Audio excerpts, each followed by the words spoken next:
All right, hello. This is Ryan. Let me get my mic happening a little bit better here.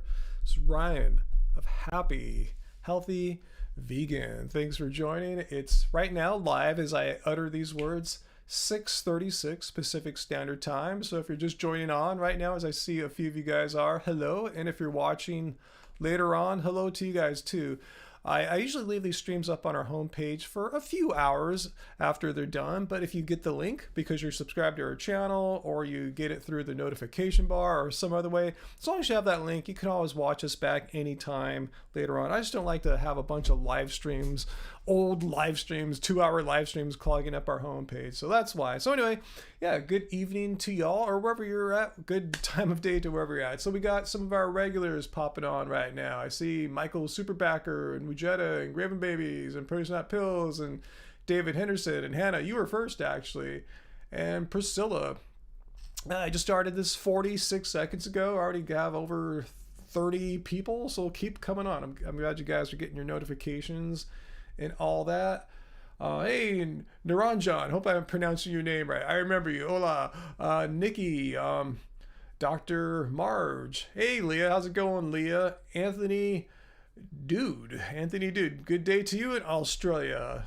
Gosh, I can't imagine what time of the day it is on the opposite side of the world from us here. Zerubel, and so anyway, another idol, Australia, another Australian. Wow, 2 people from Australia, just like that. That's completely, totally awesome. Just before lunch, okay. Yeah, it's beginning to become nighttime here. I mean, yeah, it's 6:37. Probably another hour and a half of sunlight here. It's still summertime. So anyway.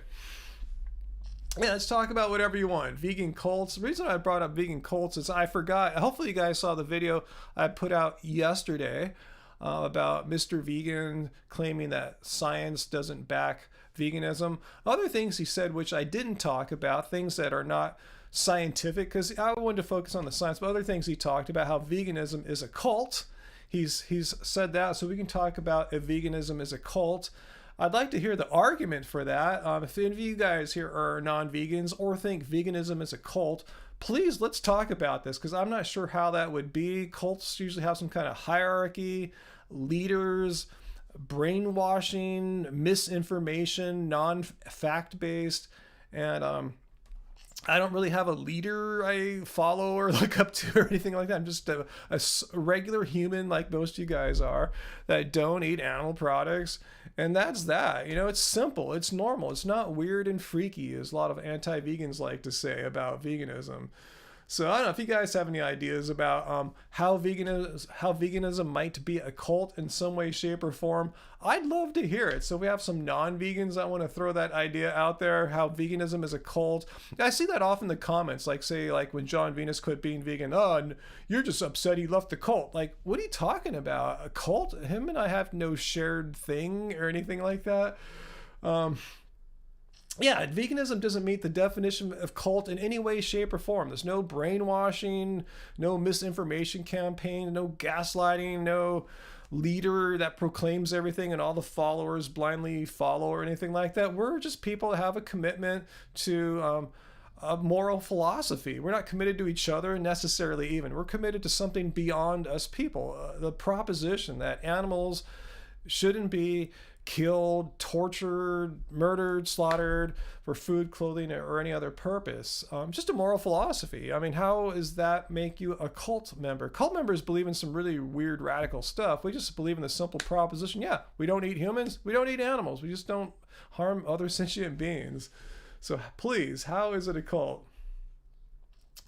Yeah, Christian, I see your comment there. It got hidden. I'll put it back up there. I'm not sure why YouTube flagged it, but yeah, it encompasses every kind of person, every type of religion. There's no discrimination of any kind. You can be a vegan, anything. I'm Buddhist more or less and vegan, but you don't have to be Buddhist or anything like that.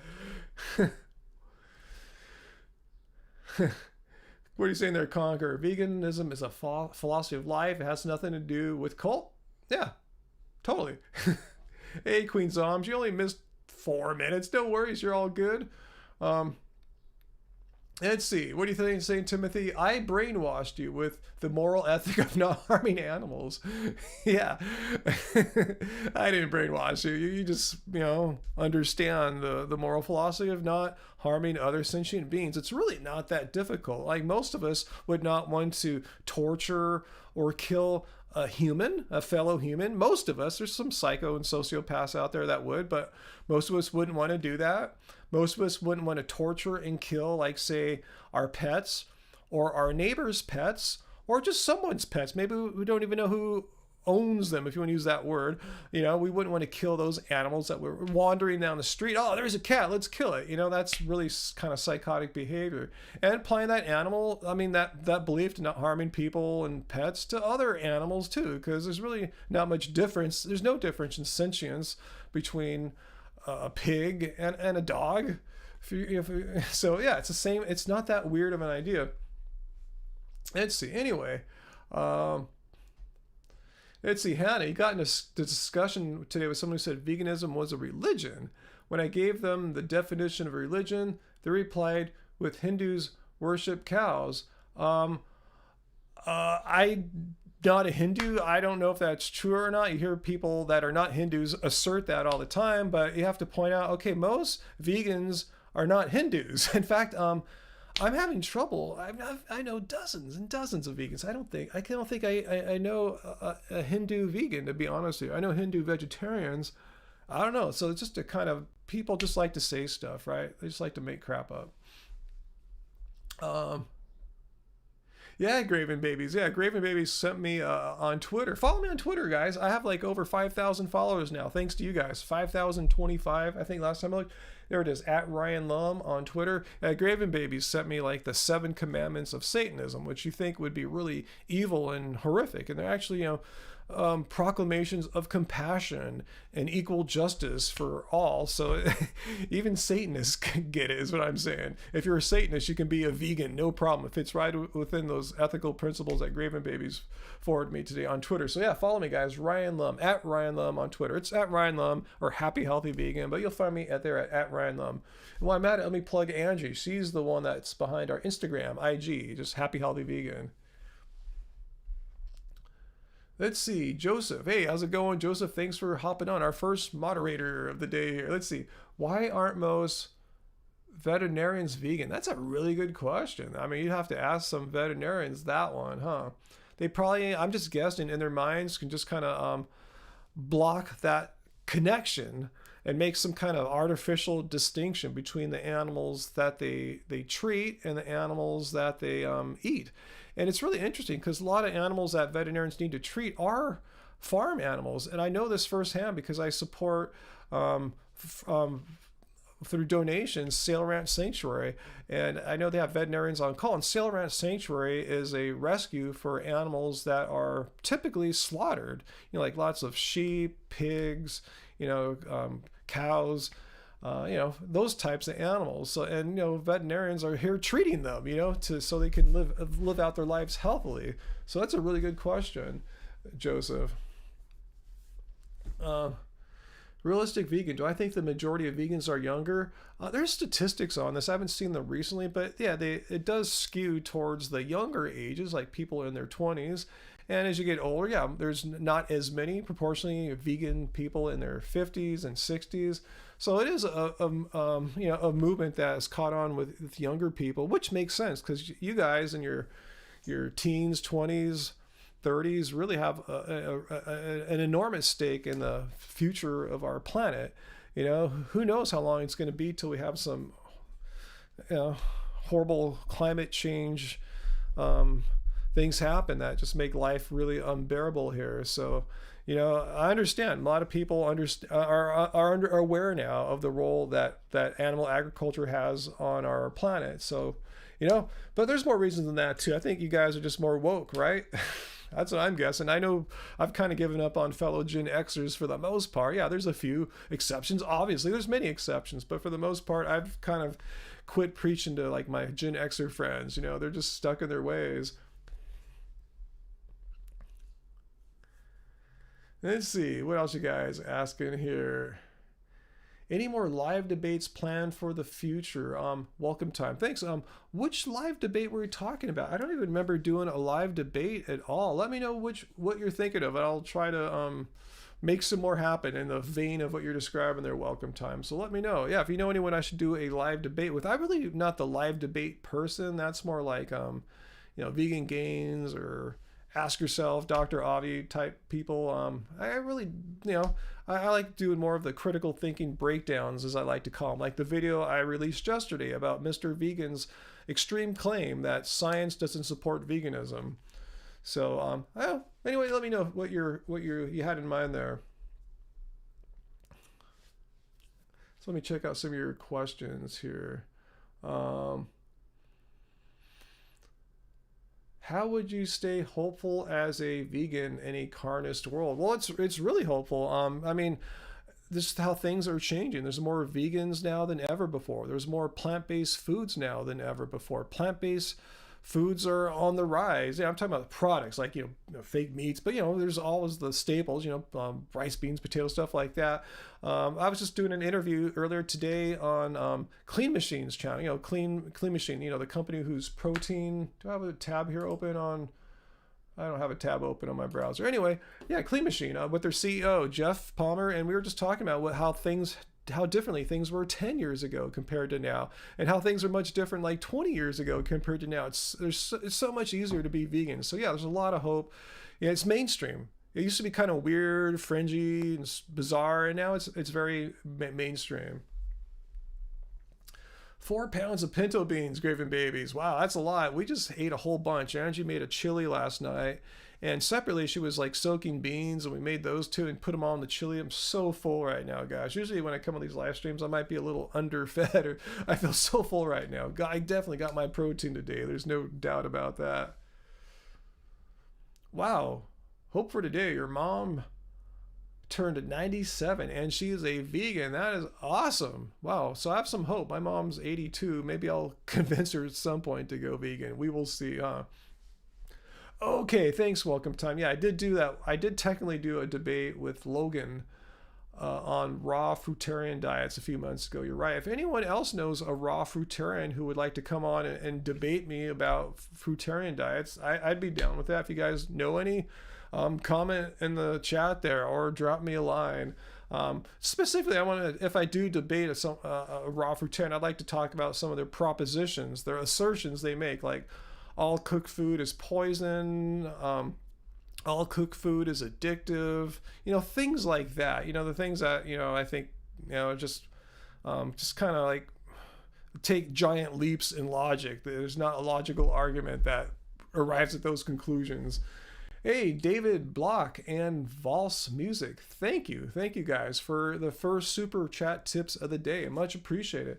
And speaking of my Twitter, as I said a second ago, if you look over on my Twitter at Ryan Lum, you will see some shout outs to you guys, thanking you guys for your super chat tips. So thanks so much. So David didn't even have a question. So just thanks for showing your gratitude there.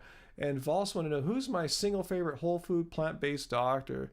That's tough. I don't want to make it sound like I'm making one out to be the best and the other are no good. I mean, I guess the two I like the best right now is Dr. Greger of nutritionfacts.org has been a resource. It's not him, it's his information, his videos, his papers, his website, his whole team. They're just a great resource that he leads that up, and also on social media, I think Dr. Garth Davis, if you follow him, has been a great advocate for the ethics and morality of vegan diets, in addition to the healthfulness, and also an advocate for truth. Just lately, he's been making a lot of posts about all the misinformation, all the nonsense that's been being spread lately, and how to sort through it all.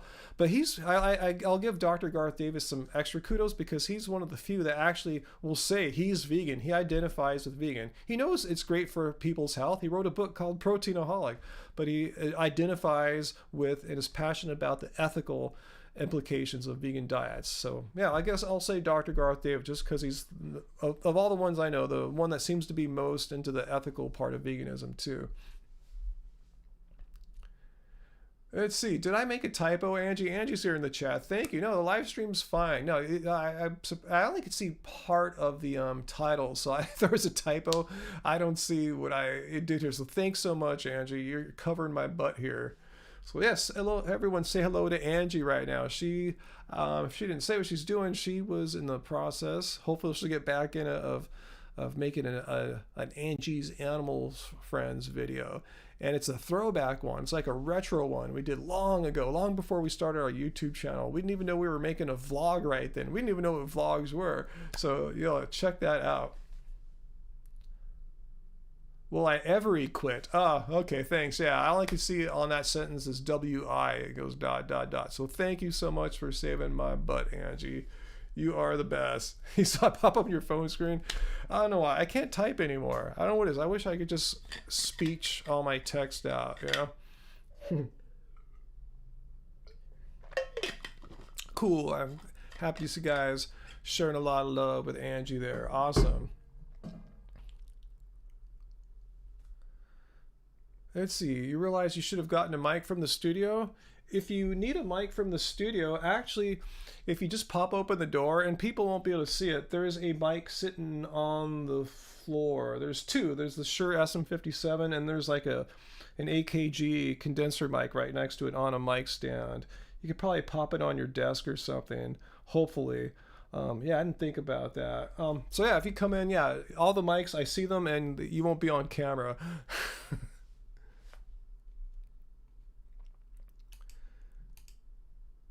And let's see, Jetta. Wow, is someone coming here to attack epidemiology? Whatever. I mean, epidemiology, whether you like it or not, is a part of science. If it were not, epidemiological studies would not be published in academic journals. And need I point out that Mr. Vegan, like when he sent me those two studies that I went through yesterday, one of the two was an epidemiological study. So everyone uses them, unless you're on the extremes of what you consider to be science outside the mainstream. So anyway,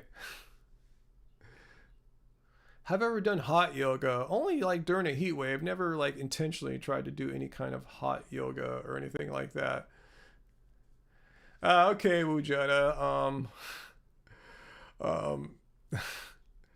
Yeah, we don't want anyone coming on this channel saying all of epidemiology is bogus. It's again, that's an opinion outside of the mainstream of science. And if you want to assert that, you can just go away because we're not going to listen to that.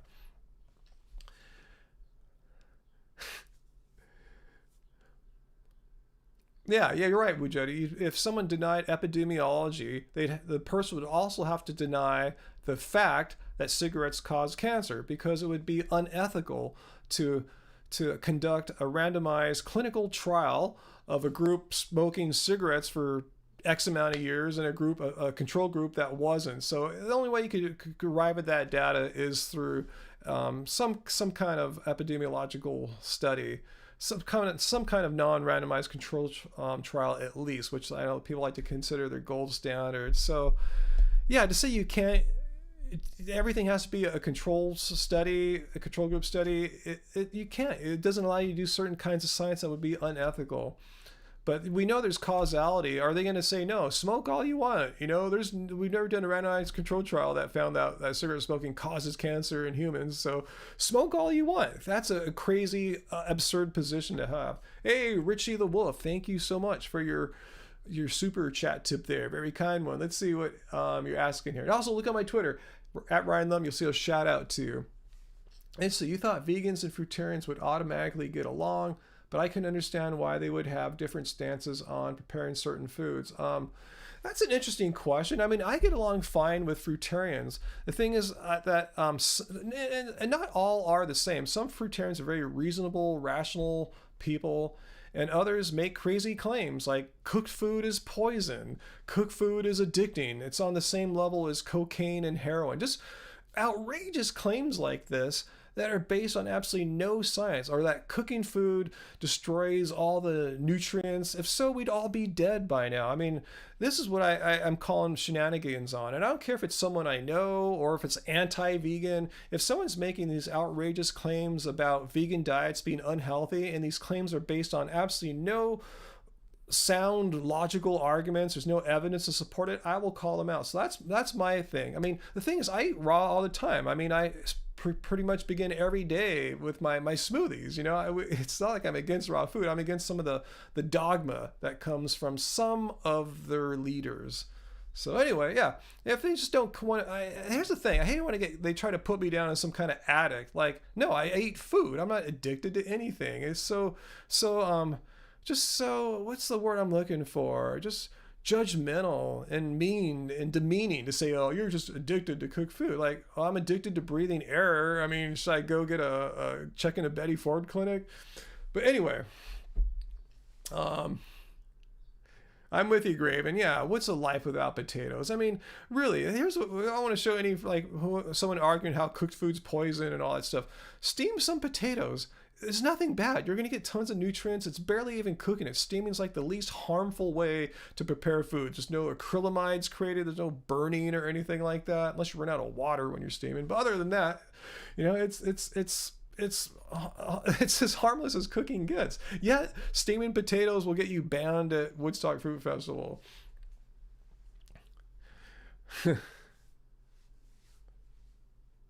So anyway, let me see what other questions y'all are asking about. Oh, is someone talking about cults here? Let's see. I don't want to call raw vegans a cult. I mean, some people have some cult-like beliefs, but it doesn't mean it's inherent to it. You know, when I was eating raw, I didn't subscribe to any of those cult-like beliefs or anything like that, you know. Let's see. Yeah, I couldn't imagine going without potatoes. Well, I did. I tried that when I was raw, and it sucked. It's like, why am I just? Here's the thing. What I don't like about raw, it's that you're discarding or avoiding, eliminating completely fine, healthy food groups. Like, why? There's no reason to eliminate like steamed potatoes or broccoli or anything like that. It's like, those are healthy foods. I've never seen any science that says eating steamed potatoes or broccoli or boiling some legumes is going to take any years off of your life and put you at a higher risk of any disease. There's no science supporting these claims. That's what gets me a little upset. So yeah, we are talking about culture, right, Angie? I did put that in the top there. But anyway. All right, Marcus, if you got a split, totally cool. Anyway, Dre, no, Andre, I don't drink coffee. Angie is our coffee aficionado, but no, I pretty much just drink water, some plant milk in my cereals or whatever. But yeah, I'm just pretty much a water drinker. In fact, thanks for reminding me. I'll have a little sip right now.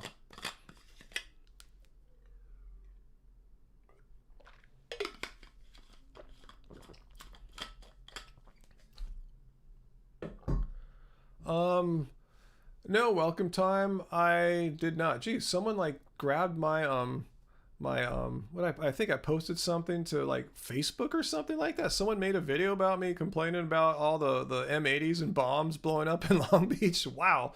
Wow, I can't even imagine. No, I didn't see it. I don't care. I just like ridiculous. Oh, thank you again. Thanks again, Vols. Let me click something right here.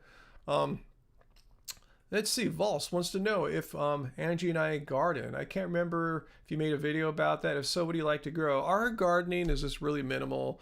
I've done more gardening in the past, and it takes a lot of time, so I have enormous respect for people who produce our foods, and I just try to support them who, you know, can do a much better job than I can. But yeah, we have a little garden right now.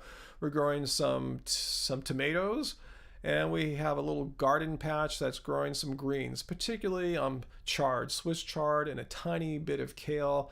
And we have a couple trees that just kind of what are they called? Volunteers. We didn't plant them, but we have a nice mature-looking fig tree right now. It's kind of hard to get to, but there's a fig tree and a young avocado tree. So we'll see if that makes it. But yeah, that's the extent of our gardening. We had a community garden plot, 200 square feet. It was a lot of work, a lot of time. And I'm just going, man, I got to really just do real work, not just garden all the time and water it and take care of it. So yeah, anyway. Do you even garden, bro? You remember that one, Produce Not Pills? Yeah, someone was trying to criticize Angie and I, like saying, oh, I don't know what their beef was, so to speak, but that real vegans all gardened, and they were just assuming that we were part of this vegan group that doesn't garden. Now, first of all, you don't have to garden to be vegan. There's no connection, but the fact is we do have a little garden, which we keep too, so it's just kind of bizarre. Oh, and Angie, yeah, the potatoes. Yes, Angie has some potatoes growing in a pot too. So yeah, we do garden, totally. You know, not hardcore, but we are growing some food, some plants here.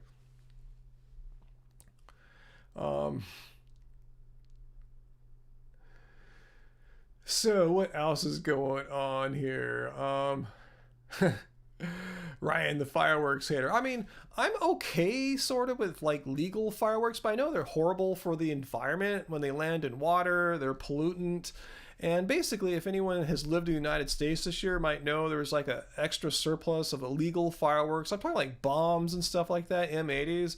And if you live here, I mean, people's animals were going crazy. There's so many people with dogs and cats who need to give them like medications. Fortunately, ours are all right, not stoked about it. People with PTSD, it was just kind of extreme. So if some vegan wants to make a video about me, saying I dislike fireworks, and if the person truly is vegan, I don't even know who this person is. I mean, there's pollutants from fireworks back into the environment, into water, and it's harmful for animals, fish. So if you're really vegan, you might really want to think twice about how important fireworks are to you, if you're really about not needlessly harming other sentient beings. So anyway, if some vegan wants to make a video about me, about my dislike of fireworks, I guess they really got nothing more interesting to talk about on their channel. It really wasn't making that video to make a big point, just expressing some frustration, you know, which people do from time to time on social media.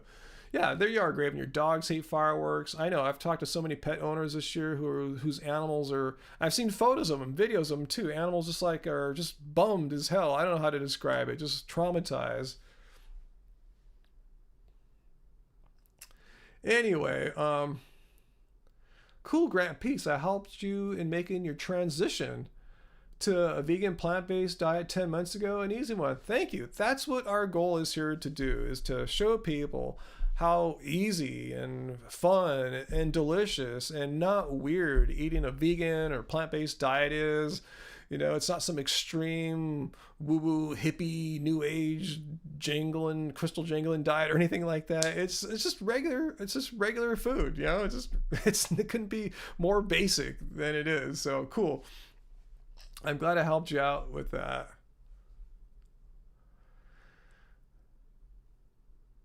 Yeah, the smoke from the fireworks too, because it happened at night here, of course, you know, and there's not much wind. And Los Angeles the next day had unhealthy air quality for all humans and animals to breathe. Fortunately, here by the coast, the coastal breeze helped push the firework pollutants inland, made the air quality worse there. But fortunately, our air quality on July 5th was moderate, you know, so there's really not much good you can say environmentally about fireworks. But you know, if there's a few legal, firework displays happening on the 4th, I guess that's cool. You won't see me making a complaint video about it or anything like that. But with all the crap happening all around our streets here, it's something to, you know, it lessens the quality of life, especially idiots going outside at like 3 a.m. and blowing a bunch of crap up just to wake up everyone, just to be dicks, you know. So if you want to call me unpatriotic, whatever.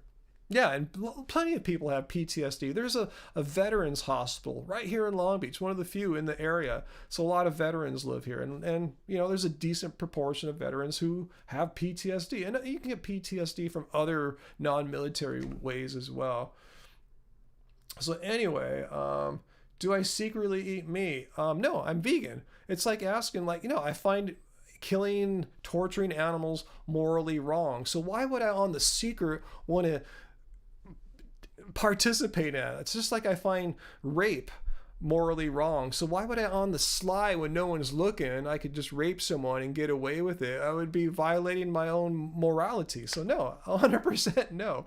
100% unequivocally no. No way do I secretly eat animal products when no one's looking. I mean, I wouldn't be vegan then. I wouldn't be making all these videos for.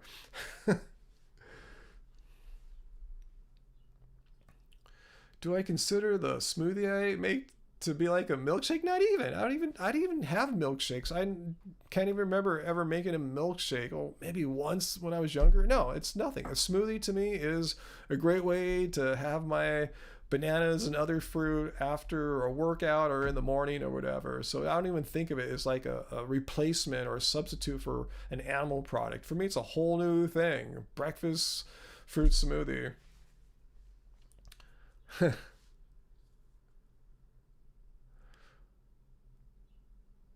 What's that, Joseph? I wish that there was a big fireworks over the world that said go vegan. I guess that could be cool. That'd be quite a giant firework, though, huh?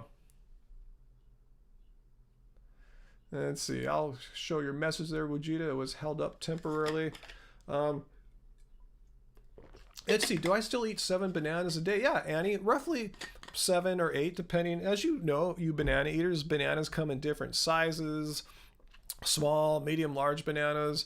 Sometimes you might have fewer ripe bananas or a lot of ripe bananas. Sometimes you're hungry. Sometimes you just had a hardcore workout and you really want more food. Maybe I'll have 9 bananas. If I had a really light workout or didn't have time because of work or other business, have a smaller smoothie. But yeah, roughly 7 or 8 bananas a day. And I think I'm going to make a video about this, how I've pretty much for the past like 7-8 years had 7 or 8 bananas a day for all that time. So I think I'm going to make a video about that and show people what would happen. Let people imagine at the outset, what do you think would happen physically, medically, blood test wise, if someone's getting so much sugar every day for 8 years, having 8 dreaded bananas, diabetes in a pill or whatever. I'll show them how everything's been going great. Wow, the mountains. Thank you so much for your super chat tip there. Wow, it's extremely generous of you, and you have a question to ask, so you're showing your gratitude, so thanks so much. And you especially, you'll get a great shout out there on Twitter at Ryan Lum, thanking you for your super chat tip there. So thanks so much, guys. Really appreciate your tips there. As I like to reiterate, a lot of people think, yeah, you guys are a big channel. You have 200,000 plus subscribers. Well, the reason why we have so many is we've been around since 2013. Like, the vast percentage of those people don't watch us anymore. They probably don't even watch YouTube anymore. So we're still kind of a small channel. We never really became a big channel, Like, I don't want to plug anyone or call anyone out for being a big channel, but you know what I'm saying? We're still a pretty small channel. Our videos get usually between 2 to 10,000 views. Some get 20,000 views sometimes. We're still pretty small. So we don't make a lot of money off YouTube ads, is what I'm saying. So thank you so much, guys. What kind of B12 do I take? I always forget the various types. I've been taking for years the sublingual B12 spray from, I think it's Garden of Life. I just been getting it on Amazon. I've stopped taking it a few months ago once I learned that there is bioavailable B12 in my Clean Machine green protein supplement that I've been taking. Let's see, maybe just go there right now. I'll show you what I'm talking about. I'm just stoked about them. I was just talking with the CEO today. I did a live interview on their Facebook feed, and yeah, we have a coupon code here, and let me just take you to their website. Our code is Happy Vegan, by the way, all one word here, just Happy Vegan. Save 10% on your entire order, and I'll show you what I'm talking about if you don't know what I'm talking about. They don't pay me to talk about it other than the affiliate deal I have with them there, but I love this stuff. I've been taking this like every day for the most part for I don't even know now, like well over a year, like a year and a half or so. The clean green protein, a little expensive, but use my coupon code, 10% will help out there. But I love it. It's all vegan. It's a vegan-run company. It's a water lentil, basically. It grows in like 48 hours to maturity and recycled, reclaimed water in Florida. So yes, this is what I've been taking to get my B12 and other. I came for the amino acid profile. And I stayed for all the other nutrients in there. It's a whole food freaking plant. It's not like a bunch of weird chemicals and isolates. It's a plant, ground down basically. Duckweed with some pea protein. Anyway, I am back here. Yeah, fortified foods like nutritional yeast. Yeah, we use that all the time as well. I've not seen any science that confirms to any degree of confidence that I'm satisfied, like proclaiming, yeah, Nutritionally indeed has bioavailable B12. I don't know. I'm not sure. That said, I love Nutritional Yeast either way. We put it on our food. It gets a nice cheesy texture. My guess, if someone made me guess, I'm not being a scientist here. I'm just guessing. I'm guessing that there is bioavailable B12 in Nutritional Yeast just based on how my blood test results have been. If you haven't seen them, you might, or if you have, my B12 levels are like in the top 1% of highness, not on the bottom end, on the top 1% of strong B12 levels. And I'm thinking, God, it just must be all the stuff I'm doing with the Nutritional Yeast in addition to the sublingual spray. So anyway, that's my guess. But yeah, I need to see some science to confirm that. Yeah, that's why I'm not worried about B12. It's really not that hard to have high B12 levels.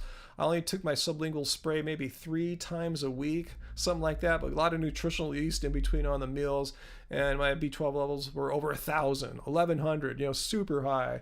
200 is the bottom of the healthy end of the reference range. So anyway, what else y'all asking about?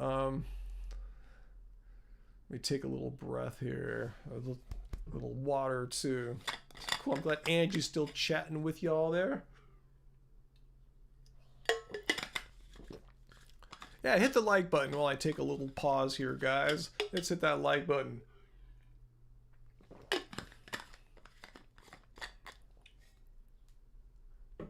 Yeah, Jonathan, I'm not sure. I've read different things about B12 and Nutritional Yeast. Either that it's fortified with B12. I've seen reports that said it's B12 is produced in the creation or production of Nutritional Yeast. That I don't know. You guys can tell me down there. I'm not exactly sure. So yeah, you guys might be more experts on. All I know is that's my guess. It seems to be it seems to be an absorbable B12, bioavailable B12, but don't quote me on that. I'm not a medical doctor, not a nutritionist. Okay, Travis says your nooch isn't fortified. So yeah, I'm not sure where how to confirm that. Maybe you guys should. I haven't done a video on it, obviously. If I did, I probably would know the answer to that. I just, it hasn't been a pressing question to me. I guess it is an interesting video. Maybe I should make a video about that. Is there bioavailable B12 and Nutritional Yeast? Maybe I'll make a video about that next week so I can learn more about that and share it with you guys. That's what I thought. Coolio, that it has natural B12. This is the facts as I remember them, and I could be wrong. Like I said, it has a natural B12, but the question was, is that a natural B12 a bioavailable B12? Because there's B12s that can be in a food or plant that aren't bioavailable, like say Clean Machine green protein that I was showing you here. It was just recently discovered last year that had not only 1 but 3 forms of bioavailable B12. So who knows? Maybe there's a few more B12s in it that weren't bioavailable. So I'll do some research on that because that's a good thing. I would like to know that once and for all what the bottom line is. If there is a bottom line, there might not be one. But yeah, take a supplement. The reason why I stopped taking my spray is because I'm getting it through the Clean Machine. And since my B12 levels are so freaking high in the top 1%, I want to see where my next blood test was as far as B12 levels. Did they come down? Did they stay high? Just kind of curious because I know I'm not going to get depleted from stopping my spray. But if you're not getting any other sources of B12, I highly recommend taking a B12 sublingual spray. And yeah, my almond milk is fortified with B12, so I'm getting it in many different places. Yeah, produce not pills. I think you're right there. I think that was an older video of Dr. Greger on nutritionfacts.org, but I kind of remember like what you're saying there too, that he did a video on bioavailable B12. And I kind of remember saying there that Nutritional Yeast, I sometimes refer to as Nooch, was not a good bioavailable supply. So yeah, I'll try to remember to make that a video project for the not too distant future. Yeah, I hear you, Winflows. Nutritional Yeast can be kind of on the expensive side, but let me give you a tip that Angie and I learned. You try to get it in bulk. Try to find it wherever you can. We've actually had a Prime, Amazon Prime. I'm not plugging them. I'm not a big fan of Jeff Bezos. But anyway, we've had it for a while, and we've been buying it in a larger bulk form, which makes it a much more affordable food or whatever you want to call it. It's a lot less expensive. You buy it in bulk, and we just save the small containers that you get in the stores and just fill that up with the bulk one. But that makes it a lot more affordable. Yeah, we just had a lot of nooch in our vegan chili that we had a giant bunch of before I came on here. Um, so yeah, check it out. Places I'm sure other places besides Amazon have it. So if you guys have any tips for the people, share it down there. But that just happens to be where we happen to get ours. But yeah, that's one way to make it a little more affordable. Yeah, you also ordered it off Amazon in bulk. I think that's the way to go. Because if you buy those jars of it, those are like $7. Those can go pretty quickly. So anyway, is hemp milk safe? In what way, Coolio? Like, will it get you high, or is it dangerous or anything like that? Um, all right, let's see. Someone that needs to go here. Um, okay, hang on a second, guys. I'm gonna do some moderating here. Um,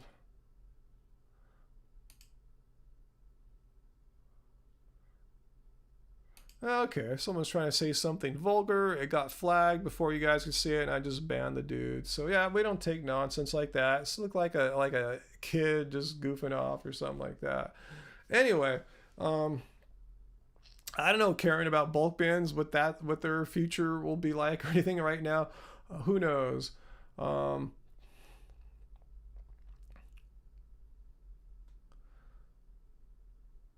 Let's see. So Chavo wants to provide an alternative opinion on nutritional ease, that it's hella cheap for how much nutrition it provides. That's one way to look at it too. Not only is it a cheesy like flavoring, it's a pretty nutrition packed thing as well. So yeah, that's good. Look at the bright side of that. So let me take a little sip of water here, guys.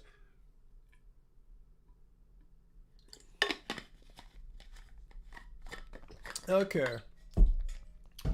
All right. Is something going on with the chat here? It seems to be frozen for me here. Hmm.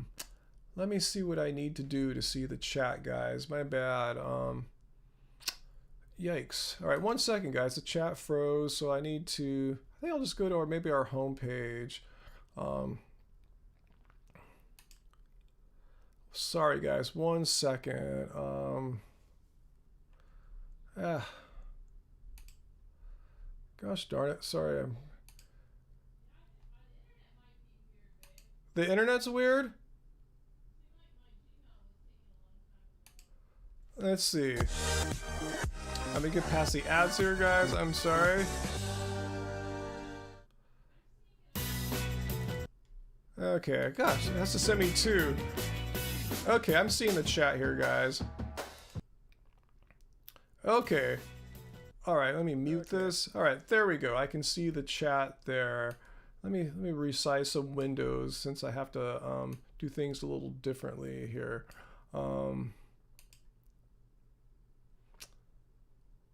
Okay, bummer. One second, guys. Alright, one second, guys. I know what to do here. I need to open this up in a new tab and resize some windows because my main live stream is frozen on the chat. So one second here, guys. Bam.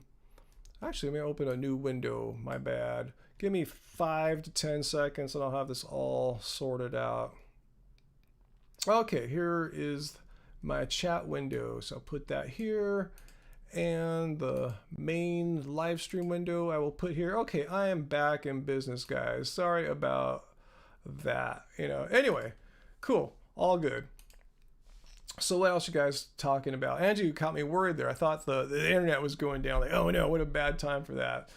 But all right, cool. We are good. That was 14 seconds, Wujeta. My bad. I tried my best to make it nice and quick. All right, so okay. Oh, it's all good again.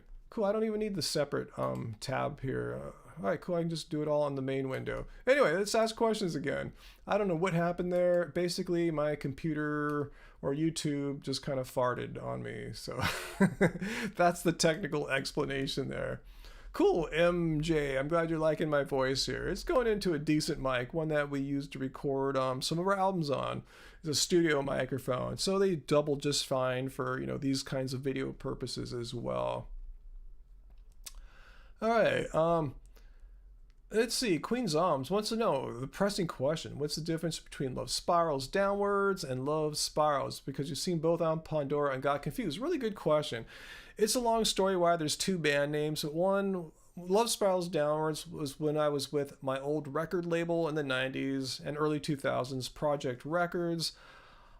This is the 90s actually. My old band, Love Spirals Downwards, and but that band basically dissolved, and I was the main songwriter, creative force of the band. So I continued on with a new singer, Angie, Love Spirals, and I just basically had to change the name due to some business legal type issues. So we just kind of shortened up the Love Spirals Downwards to Love Spirals. So I made 4 albums, 5 if you count a career retrospective, but 4 real studio albums in the 90s with Love Spirals Downwards. And now with Angie, Love Spirals, we've made 5 albums. Hopefully you guys saw our new music video too. Let me put a link to that. I think I just saw it right up here. Bummer. I've lost it. God, I'm having bad luck today finding things. That's what I get for having too many tabs open on my computer. Oh well, my bad. Should have had that ready for you guys. Maybe Angie could send me the link to our, put in the chat here. You're a moderator, Angie. Look for Angie. She'll put a link to our latest music video. Angie edited the whole video last week. She's been filming it for quite a while, but our latest video of our newest song just came out a week ago on Friday. So if you guys check that out, it's called Why Not Today, the latest song from Love Spirals. It's not on our new album. Our new album's like already a year and a half old, but yeah, it's the latest song we've released. We realize albums take too long to make, and it's just better to release songs as you make them. So I think that's what we're switching now to, just releasing singles or maybe some EPs, like 2 or 3 songs together. Cool, there's Angie. She's just linked to the single where you can actually buy it on Bandcamp. And also, Angie, could you put a link to the music video, either off our channel or off Love Spirals? That'd be cool. Let people see what we're doing musically. So that's it. Yeah, that's the difference between Love Spirals and Love Spirals Downwards. I've been in both. Love Spirals Downwards was before Angie, and Love Spirals is with Angie. Hey, Alice, yeah, we're having a pretty good day here, I guess. Let's see. Have I ever heard of Aronia berries? No, it doesn't ring a bell. Oh, cool. Angie just put the link down there to our music video for Why Not Today. So if you want to watch that on YouTube, click it. Maybe just click it and pause it. Come back to it later so you don't leave the live stream. Or just watch it. It's like 3 minutes and 8 seconds. That's a short song. Then come back. I guarantee you, unless the internet goes down, I'll be here in 3 minutes and 8 seconds.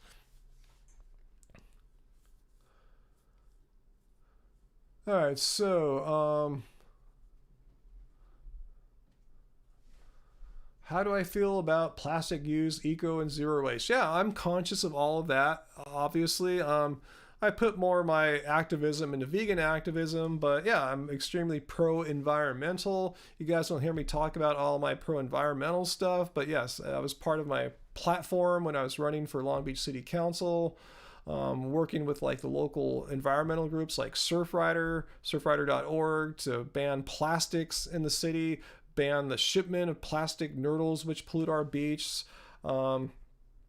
banning styrofoam being handed to people at fast food for takeout, trying to get some kind of plant-based biodegradable replacement instead, banning plastic non-biodegradable bags at the supermarket, stuff like that. But yeah, I just don't talk about that all the time. But yeah, I got to really work on that part of myself as far as like being activist about it when I was running for political office. But it doesn't stop there. I still have the same beliefs. I'm still fighting the same fight. King Carb, I look like a basketball player. That's cool. That's my main sport. At least it is when I can play basketball. It's been a little tough for the past like 4 months or so, but yeah, I do kind of look like a basketball player. When I step out on a basketball court, I'm not trying to be conceited or anything like that, and Angie knows what I'm talking about. She's seen it happen many a time. A lot of guys will get kind of like jealous and aggressive with me because I have a basketball player's body. I'm 6'4.5". I'm long, lean arms, but I still have some strength. A lot of guys are just kind of like, jealous is the word. I don't know, but people get weird about it. This is who I am. I've always, since high school, been this high. It's just who I am.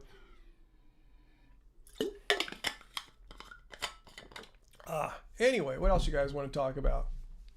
And I'm wearing a basketball jersey too. But no, look at these long arms here, guys. They're, you know, they're huge. You know, not huge in the like bodybuilder sense, but they're long. That's a long wingspan. How old am I, Maze? I'm 52. I'll be 53 in a couple weeks, you know? So I think I'm doing all right for probably someone as old as your dad or something like that.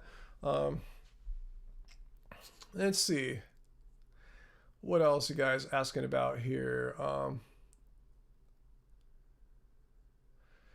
Don't know anything about that, Chavo. I know people are saying a lot of weird stuff about Bill Gates lately. I think most of it is unsubstantiated, but I will say Windows Vista completely sucked, and that was one of the worst atrocities that has been inflicted upon humanity. Everything else they're accusing him of, I'm not so sure, but Windows Vista should have never been shipped. And if you guys are older like me, you know what I'm talking about. That operating system sucked.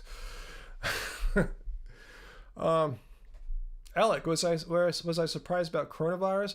No, because we've been hearing about potential pandemics for decades. If you've been following that kind of thing, I was surprised how it spread so rapidly, and then I was surprised about the really just kind of tepid response as far as trying to contain it went here. So yeah, a lot of things surprised me about it, but I'm not surprised about pandemics. Just this one got out of hand and not much got done about it. Let's see. Do I think Trump is pro big ag? I have no reason to think he wouldn't be. I think most politicians are pro big agriculture. I don't see why he would be any different. Windows 10 is pretty close to Windows Vista. I don't know. I've personally not used Windows 10 yet before. I know it's been out a long time, but I remember the days of Windows XP and Vista. Yeah, pretty bad stuff. Yeah, Vista was indeed horrid. You guys know what I'm talking about. I don't know what they were thinking with Windows Vista. Windows 10 is amazing. I gotta check it out. I've heard good things about Windows 10, but yeah, I've been just using my Apple computers for so long, and I was running on Parallels where we can run a virtual machine. I have Windows XP, which I'll fire up from time to time to run some old programs. But yeah, I don't have much experience after that. You know, that shows you how old school I am. You miss Windows 98, lol. Those were the days. Have you guys remember the days of Windows 95 and Windows 98? Yeah, that was the heyday of all that. Yeah, good luck finding a computer that runs. So yeah, everything was downhill from Windows 3. You guys know what I'm talking about Windows 3. That was their first big push into a windowed operating system that more or less worked like you would expect it to. Do I play video games? Hey, here's the thing. You know, I have a PlayStation 3, which I didn't realize how long we've had it. Those things came out like 15 years ago or something like that, or longer.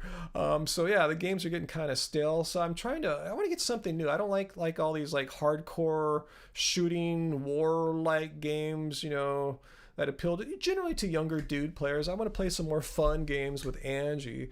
So I'm trying to find a Nintendo Switch that look like our kind of games. They're like fun, weird Japanese kind of games. And I can't find one. I didn't realize they're like next to impossible to find right now. Like Best Buy, Amazon, Target, everywhere I look online, GameStop, they're out, you know? Actually, the first time I looked for them, I saw one store had a few in stock. At the time, I didn't know. I was lucky and I should have jumped on it. You know, I didn't realize, like, I went back an hour later and was gone, and I haven't seen any since then. This is like a month ago or 3 weeks ago. So I would like to play some video games, guys. What do you guys think? Do you guys have any tips or advice about Nintendo Switch? Remember, I like those kind of funny, quirky, cute games. I don't want to, like, shoot a bunch of army people and fly through the air shooting people kind of games. You know, whatever those games are called. First-person shooters. Never been my thing. So let me know if any of you guys have a Switch. Yeah, they're not available anywhere. Yeah, you guys know. I know Angie's playing some Animal Crossing on her mobile device. You know, that's for free. It's like 50, 60 bucks to purchase the game for the Switch. So should I get it? What do you think? Your kids love the Switch? Lots of fun games. Let's see. And see, Switch is fun, Smash Brothers, Zelda and stuff. No, I'm not gonna be the next. Can you imagine me, this 53-year-old dude, live streaming his Twitch games? That'd be crazy, right? I mean, come on. Who would watch that? That'd be weird. That'd be a weird channel. Commodore 64, yes, I remember the Commodore 64, guys. Yeah, I had the cassette tape. Yeah, that's how old we are, some of us. You know, there weren't disk drives, at least affordable ones at first. Instead of storing your data on a disk drive or flash memory like we have now, we'd store it on a freaking cassette tape. Yes, loading games in from cassette or whatever your data would be, and you know, recording it onto cassette. Yeah, that's how it was done back in the day, guys. You guys have no idea. I would get trolled hard, huh? If I did a 53-year-old man live streaming Twitch channel. Maybe I'll do that. Who knows? You'd watch it, watching a 53-year-old dude play like weird Mario games on a Twitch.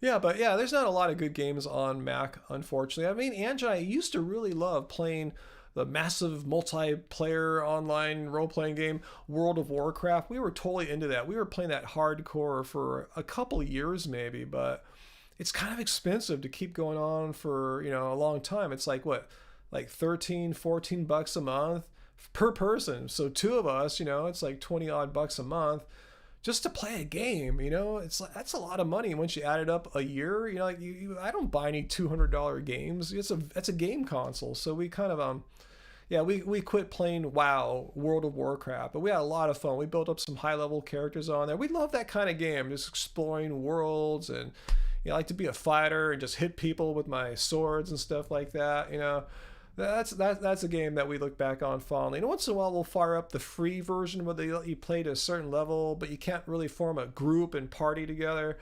But yeah, that's one game that we really dug. Let's see. Well, you still remember the commands for the floppy drive? Can't stop lying. Kudos to you. Wow, those brain cells have long been gone or replaced with new information in their place in my head. Thoughts on sunbathing? I don't really sunbathe, but I like to go out and get some sun, get a base tan, absorb vitamin D. But I don't really sunbathe. You know, if I go to the beach, I'll surf. You know, but I don't really sunbathe. It's just, you know, I just try to watch my sun, how much sun I get. I try to get some, but I don't like to overdo it. If you can sunbathe and, you know, get it done quickly without getting sunburn, cool. Hey, Vols Music, another question. And JJ, let me answer yours one at a time here. Thanks for your super chats, guys. Again, look on my Twitter at Ryan Lum, and you'll see a shout out thanking you guys. Let's see. Vols Music wants to know, do people ever tell you, quote, quit the vegan diet, you look like you're 35 or something, and then you get to smugly reveal your real age? That's a funny question, Vols, because usually the haters love to say, get this, guys, get ready to laugh. You guys are getting ready to laugh right now. Usually the haters like to say, the vegan diet has aged me rapidly. You look super old. Like, really? I think maybe they think I'm like a typical YouTuber who's in his or her 20s. And granted, yeah, I don't look anything like a 25-year-old guy like Vegan Gains or however old he is, you know? So yeah, but so they'll say I look really old because I don't look like I'm 20. I'm 52 years old. Other haters like to go the opposite, and they say I've aged really rapidly. I look like I'm 70. Like, really? This looks like 70 years old. You got to be kidding me. I know what people my age look like. I mean, I see their photos from a high school reunion, which I don't go to.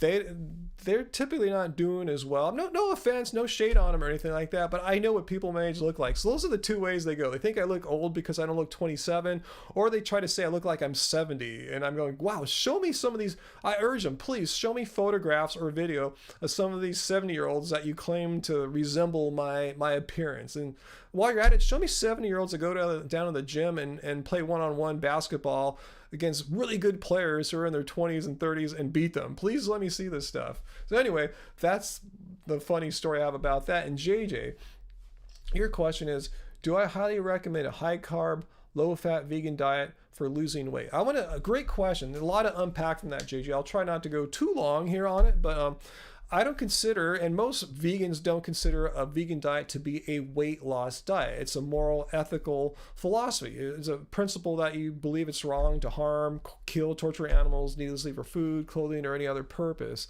That said, if you eat a high carb, low fat, a healthy, whole food, plant based diet, you will typically, again, I don't want to proclaim myself as a weight loss guru or weight loss channel. I'm just speaking of my experience and others. You typically will find an ideal body weight. I lost a lot of weight. Tracy, our moderator, who's not here right now, but her and her husband both lost roughly like 80 pounds, and they weren't doing any kind of calorie restriction and trying to undereat or fasting, intermittent or water, nothing like that. Just eating like we do, whole food, high carb, low fat. If you're really serious about the weight loss too, either low or no oil, and make sure you're doing some kind of physical activity, that you're just not sitting on the couch. You need to move the body as well. So hopefully I answered your question there. But yeah, high carb, low fat vegan diet has provided weight loss for a lot of people, but it's not a weight loss diet, meaning you won't drop like 20 pounds in a week or a month or something like that. You should, unless if you're starving yourself or something like that, which we don't recommend. Just eat till you're full. And ideally, over time, might take a few months, might take a few years. If you're going to do this for the rest of your life, who cares? It's going to happen. I'm saying be patient. So that's my tips on that. What about muscle cramps? Usually those are due to dehydration. I don't get muscle cramps. Do you have something more to ask about that? Let's see.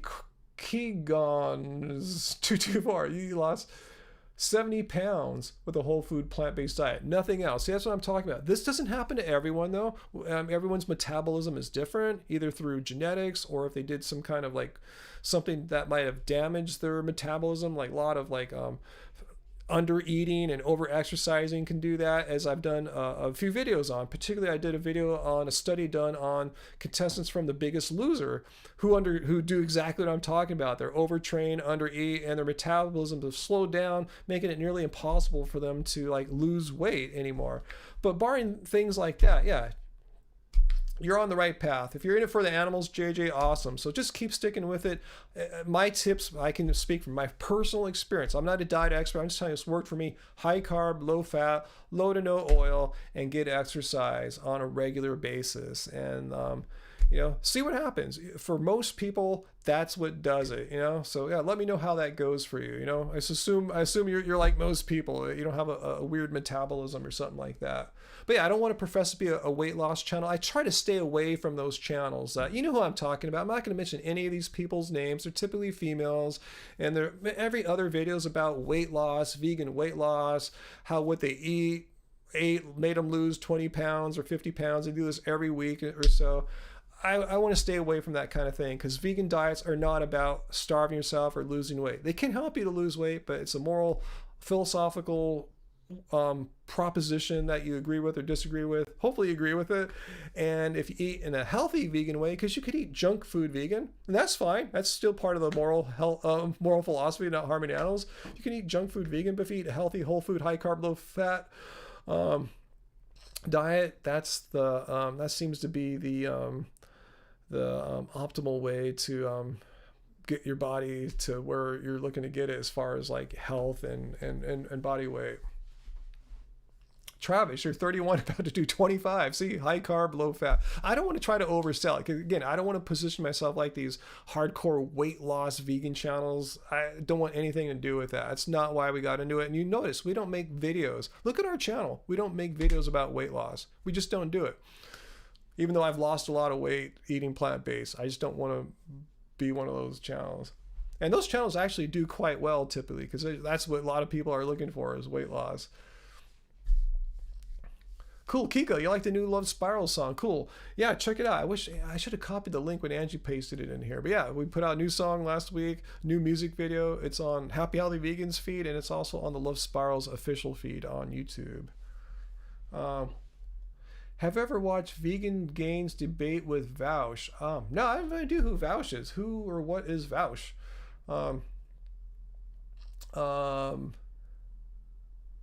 Let's see. What's your question there? Zerubbabel Zerbo Lindsay, can I make videos on healthy weight gain for skinny vegans? Year one. Well, I've actually gained a little bit of weight since I've changed up my training, as you might know. So I'll share this with you. I'm not sure if it applies to you, if you can apply it.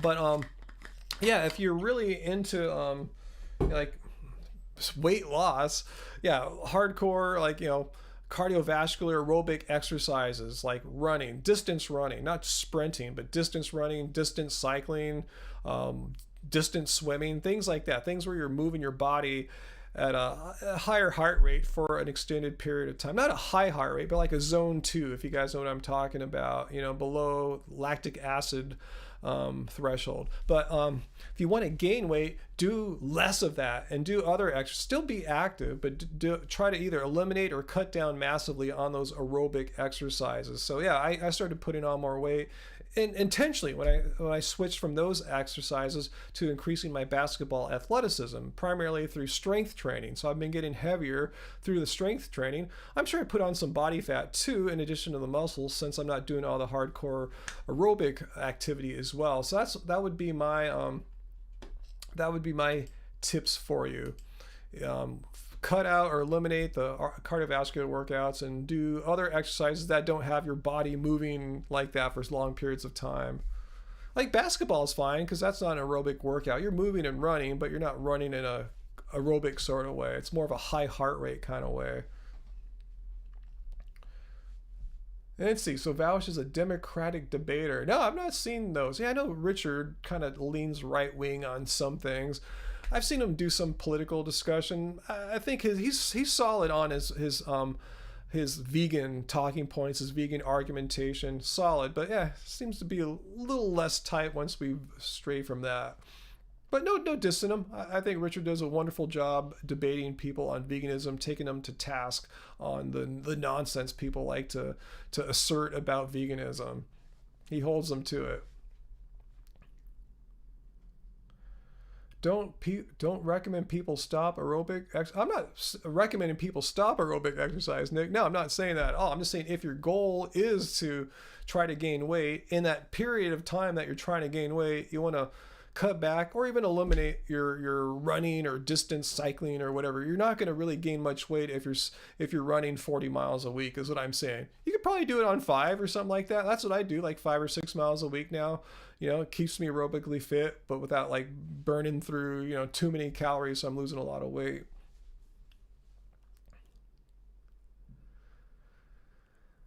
What do I think about Ansel Keys? I haven't really talked about Ansel Keys in a long time. So yeah, I'm really not going to say much about Ansel Keys. I need to go and refresh myself with his studies from decades back. Um,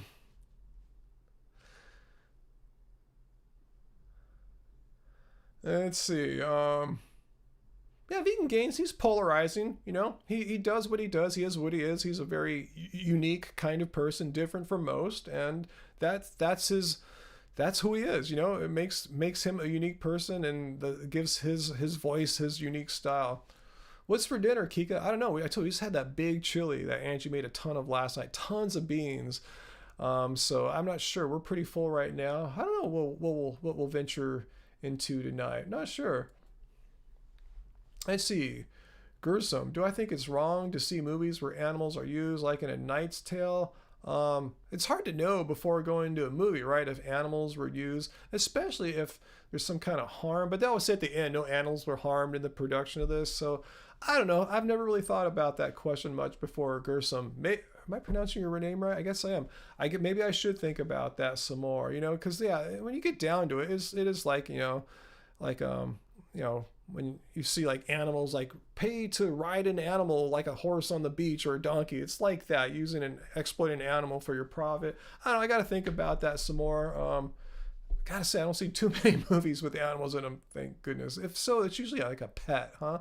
I mean, I mean, um, we show our pets in our social media. Our cats love to pose with things. If someone's cat likes to pose on a movie, I don't know how much is that exploited. I don't know. I've not really thought about that too much. Let's see.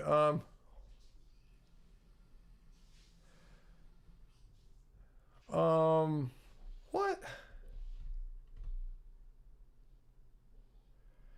Um, Taylor, no, you don't come to my live stream and tag meat heels. All right, if you want to come here and be respectful as a non-vegan, totally cool. That's totally cool. But if you want to come here and troll and or be disrespectful, we will I'll block you. So it's up to you. Like I said, if you want to be here and just participate, cool. But if you're gonna be here to disrupt, we'll ban you. I'll let the ball's in your court, Taylor, how you want to react to that. But this is my policy, nothing personal. I've had this policy before I even heard of the word carnivore diet. Just something, I just don't tolerate people screwing up my live stream.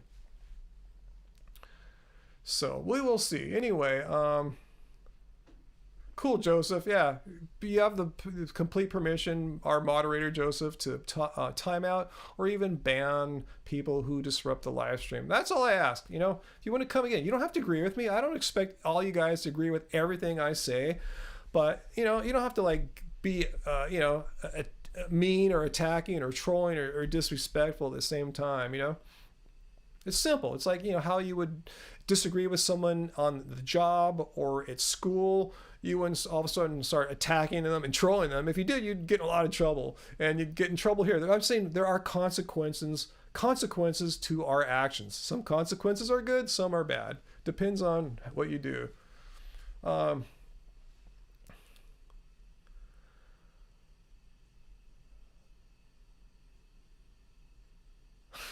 Only love here. Right on, Joseph. That's all we want. Just love. And if you can't show love, at least just kind of be neutral. You know, don't go on to the negative side of the love-hate spectrum. It's such a simple thing. That's all we ask. We're really chill here.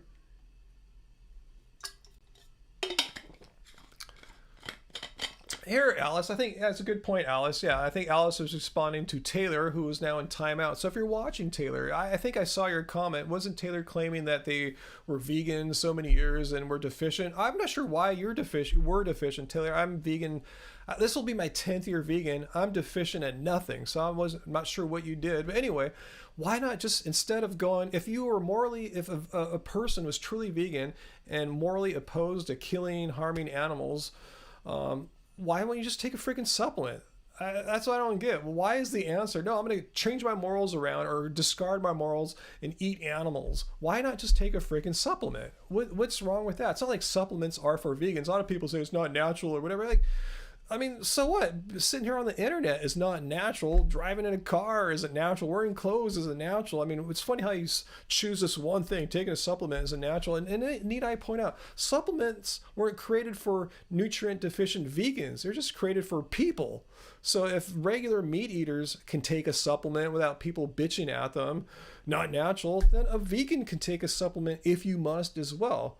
So, yeah, I'm not sure why people say, oh, I was deficient and then I had to start eating meat again. Like, did your doctor tell you that? Like, usually when you're deficient and you go to a doctor, someone could correct me if I'm wrong. Don't they say, oh, here's the prescription for some vitamin D supplements or whatever. They don't say, oh, you need to eat a bunch of steak now, you know? Anyway, yeah, thanks, Real Politics. I've showed this many times that livestock are fed B12 supplements. So that's where they get a lot of their B12. So why not you just take the supplement yourself? Why are you depending on an animal to be given B12 and then have that animal killed so you can eat it for its B12? Why not just take the B12 from the same way the animal acquired it, through a supplement? It makes no freaking sense. These excuses are just dumb excuses. If you just didn't want to be vegan, Taylor or anyone who's watching, just quit being vegan. That's what I've said about John Venus. If he wanted to stop being vegan, cool. Fine, that's his decision, but don't make up these dumb excuses and throw veganism under the bus like so many of these ex-vegans have done. You know, if you just want to stop, just stop being vegan. You know, some of us will get upset. You might get some heat from people, but I'm not going to make a call-out video. Someone just said one day, I am no longer vegan and nothing wrong with veganism. I'm just going to do something else, and I feel a little bad, but it's cool. I'm moving on. You know, I wouldn't make a video about it. Yes, Leah, you got it. Skip the middleman, which is the animal that would require to be killed, and just take the supplement. Yeah, vegan Portuguese, you got that right. You totally have it right. They I don't know about the low IQ. That's a little bit of an ad hom, but yeah, they are lacking in facts and just troll and just make crap up. That's like the go-to move of anti-vegans is making crap up. Or just making conclusions that don't follow logically from their arguments, like I showed with Mr. Vegan's video yesterday. Same kind of thing. I don't know if he's making stuff up or he's just jumping to conclusions that aren't logically sound based on the evidence provided. Tefano claims cows are putting methane back into the soil. Cool. Show me the PubMed article on that. I'd love to see that one. You know, or is he just making crap up? See what I'm saying there? Which is it?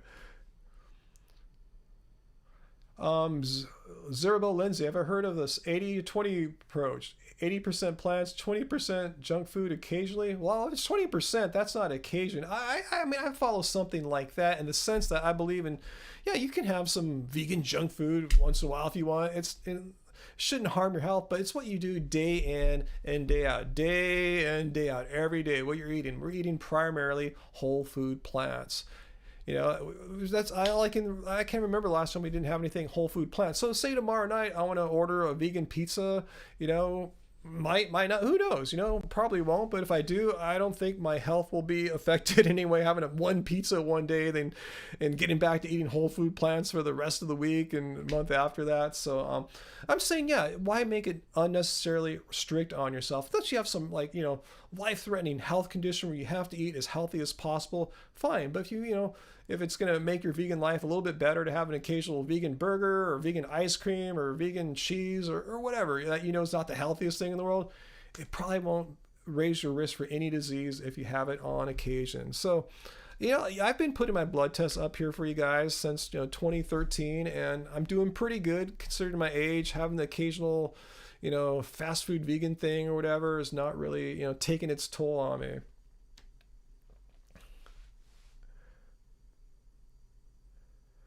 Let's see. What do you think, Coolio Ryan? You should be your food approach. Right, 60% cooked, 40% raw. I don't know what percentage raw. I would say, like, you know, I don't think I have 40% raw, but maybe like 25, 30%. Just because, you know, every morning, unless I'm having oatmeal, which is kind of rare, but pretty much every morning I like to have my banana smoothies. But you know, that's raw. That's about like 7 to 900 calories right off the bat in my morning. So that's a pretty substantial chunk of my daily calories. So yeah, I'm at least 25% raw. It's not like I'm against raw diets, but just not. I don't understand why one would need to eat that way all day. That way being raw. You're a soy man, soy boy. Yeah, own it. You know, what's wrong with eating some soy? Not my favorite food in the world, but I'll eat soy. You know, it's cool. Queen Zom, today was a junk day and you felt like crap in the end. See, that's the thing. That's why I prefer whole food plants. You know, yeah, I mean, the proof's in the pudding, so to speak, the vegan pudding. If you're eating too much vegan junk food, I know what it's like when we go out of town or we're going to like a vegan festival, like Eat, Drink, Vegan. You're eating all this stuff all day. At the end of the day, I don't feel good. I really don't. It might be fun at first when you stop by the first vegan stand and order your first vegan whatever, your vegan hot dog, your vegan whatever.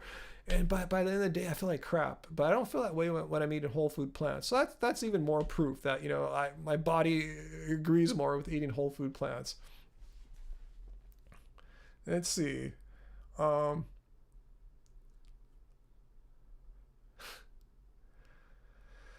let's see. Disneyland. Yeah, they just opened downtown Disney here today, which is the retail area. Not the park though. I don't know when the park's gonna open. I don't even have any desire to go back until it's like, you know, safe to go back. Not during like rising, spiking coronavirus cases in LA and Orange County where we're at right now. Um, how many foods are on my grocery list? I have no idea.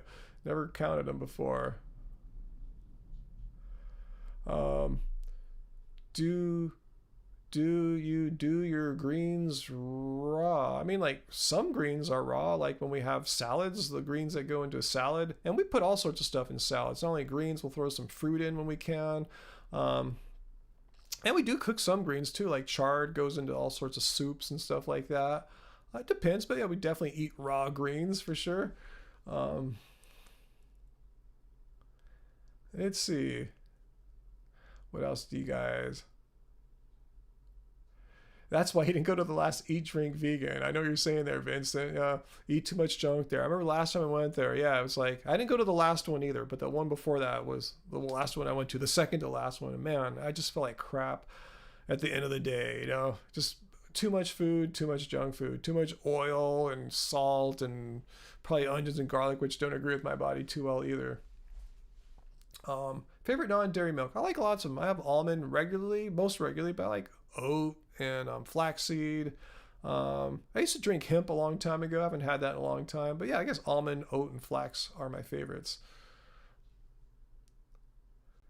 Let's see, James. Yeah, me and Angie have pretty much similar views on diet, nutrition, vegan morality. Yeah, we're on the same page, which makes it really great. I feel sorry for some of you guys that are dating someone or married to someone whose partner's views are quite different about food or animal ethics. I assume it's a little bit tougher for you guys. But yeah, Angie and I are same page. We like the same types of foods. It's crazy. The same food that makes her feel good makes me feel good. Whole food plants. Oh, thank you, Sprained Ankle. Thanks so much for your super chat tip there. Yes, we thank you for not torturing and killing animals. Thank you for having gratitude for that. That's what made me go vegan and stay vegan. That's part of my morality. It's morally wrong to harm, torture, kill animals for food, clothing, or any other purpose. So that's why I'm going to be vegan forever. That's why I'll never quit being vegan. Just like I'm never going to be a rapist. Yeah, I'm a non-rapist now. I'm not going to switch to rapism. Is that a thing at some point in life? I'm going to be vegan. My morals just I don't turn them off like some of these recent former vegan people. So thank you, Sprained Ankle. And look on my Twitter at Ryan Lum on Twitter, and you'll see a shout out. Thank you. Again, follow me, guys, on Twitter. A lot of you guys started following me since I've been telling you guys I'm active on Twitter. It's something that I've been way more engaged in. I'm like way over Facebook now. I'm so over Mark Zuckerberg and his crap. That's Facebook. So I've been more. I like Dempsey a little bit better, the CEO of Twitter, and I like the platform. It's I used to use it a long time ago, like 10 years ago, and I kind of quit until this year, and it's changed a lot. It's much better, more robust, and I'm enjoying it much better than Facebook. So follow me, guys, on Twitter at Ryan Lum. I make posts, retweets every day, commenting all the time. So check me out. Please follow me. I like to get some more vegan fans on there. I started using it again during my political campaign, basically. I resurrected at Ryan Lum. Oh man, Ariel, you make vegan tamales. Oh man, that's one of my favorite naughty vegan foods. Our friends at Victoria Bakery in Santa Ana on the weekends often sell vegan tamales. I think they're Salvadorian rather than a Mexican recipe. They're really, really good. So I'm going to have to go back. If you're watching, Irvin, you guys rock. Love your tamales. Oh, Valse Music. Thank you again for your super chat tip today. You've been super generous there.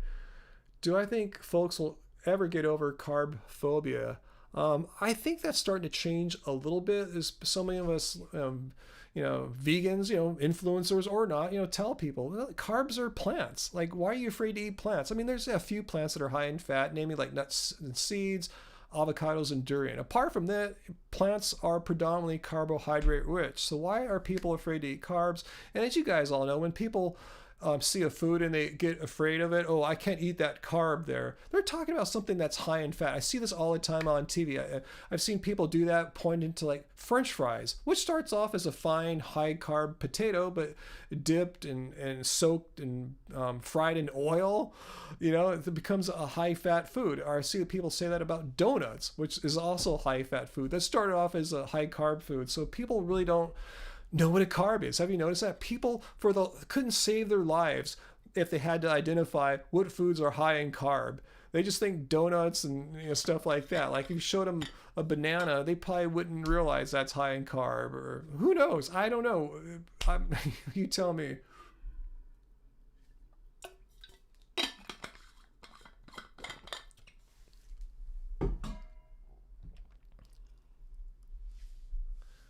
Yeah, Mark Persha, you're absolutely right. Like the the centenarians in Okinawa from Japan, 3% of their calories came from non-plant sources, fish. It was their primary source of meat. The vast majority of the calories came from sweet potatoes. A lot of people think they're eating tons of fish because they're an island in the ocean, but no, vast majority of their calories came from sweet potatoes and rice. 3% of their calories came from meat. And they have more, at least had more people live to 100 than any other studied populations, apart from the vegans of Seventh-day Adventists here in Loma Linda. Unfortunately, modern people of Okinawa have already adopted the Western American diet, the standard American diet, so the centenarians of the past are really kind of dwindling now. Shows you there's a cause and effect right there. They had a control group, people eating the traditional diet, and the new group, the experimental diet, eating the standard American diet, and they're not doing as well. They're more obese and dying sooner. Do I enjoy banana and ice cream? Yeah, I don't make it all that often, but yeah, I used to make that a lot. Yeah, you need a good blender to grind through your frozen bananas. Thanks, JL. Thanks for popping on and saying hi with us tonight. Appreciate it. Yeah, you know what I'm saying there, huh? That your mom, Vols, thinks that cheese, pizza, and donuts are carbs. See, you know what I'm talking about. How is a cheese pizza a high carb food? Yeah, the dough itself again starts off as high carb, but once you start putting oils on it and cheese, it's not a high carb food anymore. So yeah, it proves my point there. People really don't know what a carb is. Hey, Angie's back. Hey, what's up, Angie? What brings Angie back in the chat here? I should get going pretty soon too. It's already an hour and a half almost into this live stream. Let's see. Ooh, Kay wants to know Angie's thoughts on monogamy. Why are you asking that, Kay? Do you have a any kind of ulterior motive by asking that question?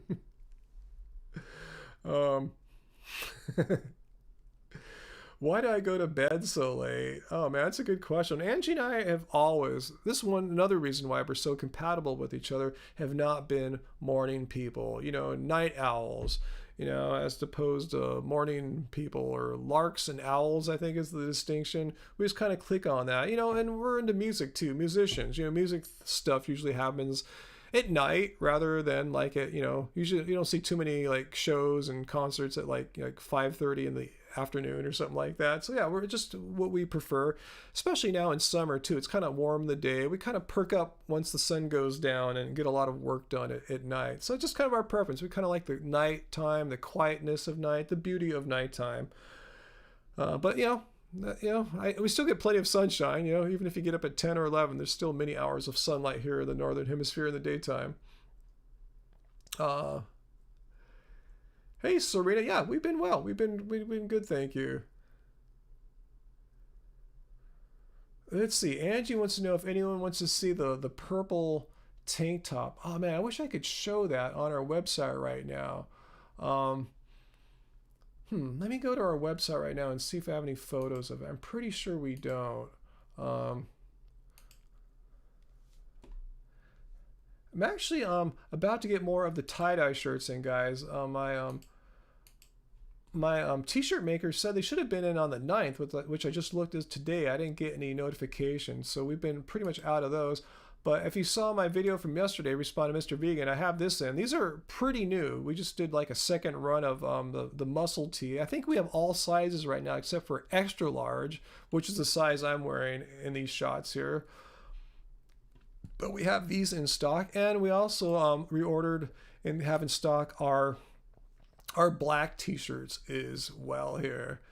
So we have those in stock. Unfortunately, Keep It Carb Baby, the print book, is completely gone right now as Angie's working on the new print book. But I should mention, as I've said many times here, we're going to keep the ebook, the electronic book of Keep It Carb Baby, available at half price at $6.50 for the entire duration of this pandemic. So that could be like another 6 months, 12 months, I don't know, but people need, right now, a lot of people need more ideas on how to make food at home. They're probably used to eating food elsewhere. So just letting you guys know what we have going on our web store. And I'm in the process of sending some new orders out. So if you order today, you'll probably get your shipment sent out in the next day or two. I know how my cycle works out. So let me know.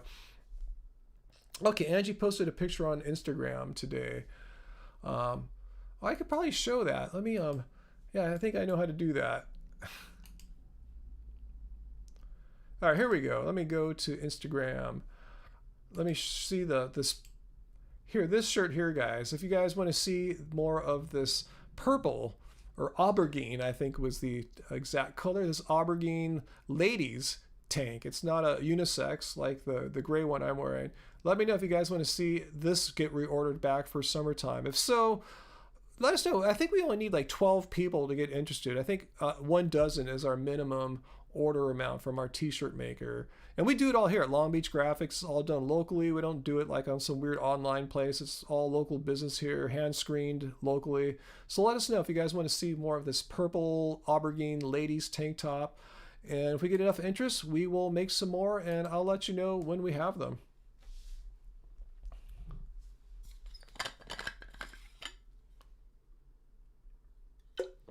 I know. I kind of wish that we had a purple for a unisex, a dude shirt. I'd totally be rocking a purple Happy Holly Vegan tank top. That'd be cool.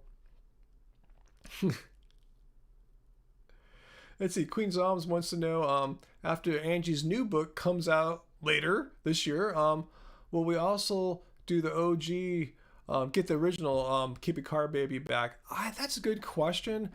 I'm just not sure if we want to tie up that kind of. It costs many thousands of dollars to press up new books, you know. So it depends how much money it's going to cost us to press up the new book. I think we're going to need all our cash on hand to press up the new book, to press it in the kind of quantities that we need to make it affordable.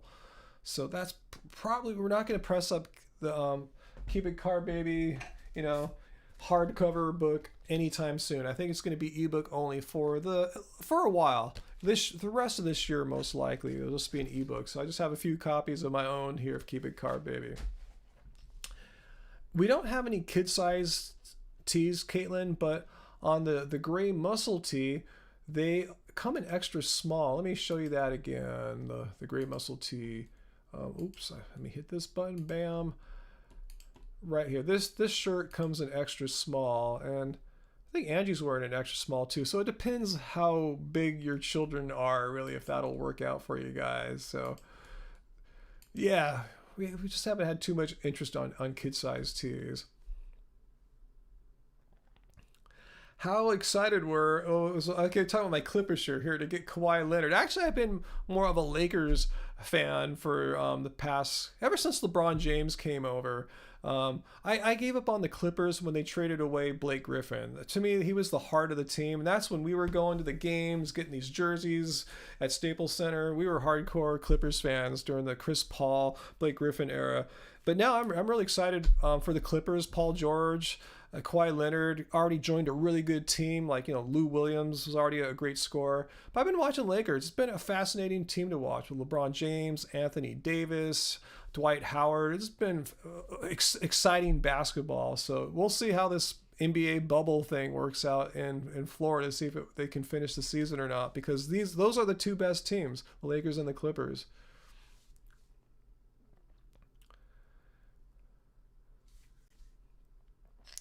Is the merch fair trade? Yeah, I thought we researched that, Angie. We buy most of our shirts from Bella and Canvas, and yeah, okay, thanks for reminding me, Angie. It's sweatshop free, where the shirts are produced, and the screening is done here locally by people in the LA Long Beach area. So yeah, it's pretty well ethically made shirt from beginning to finish.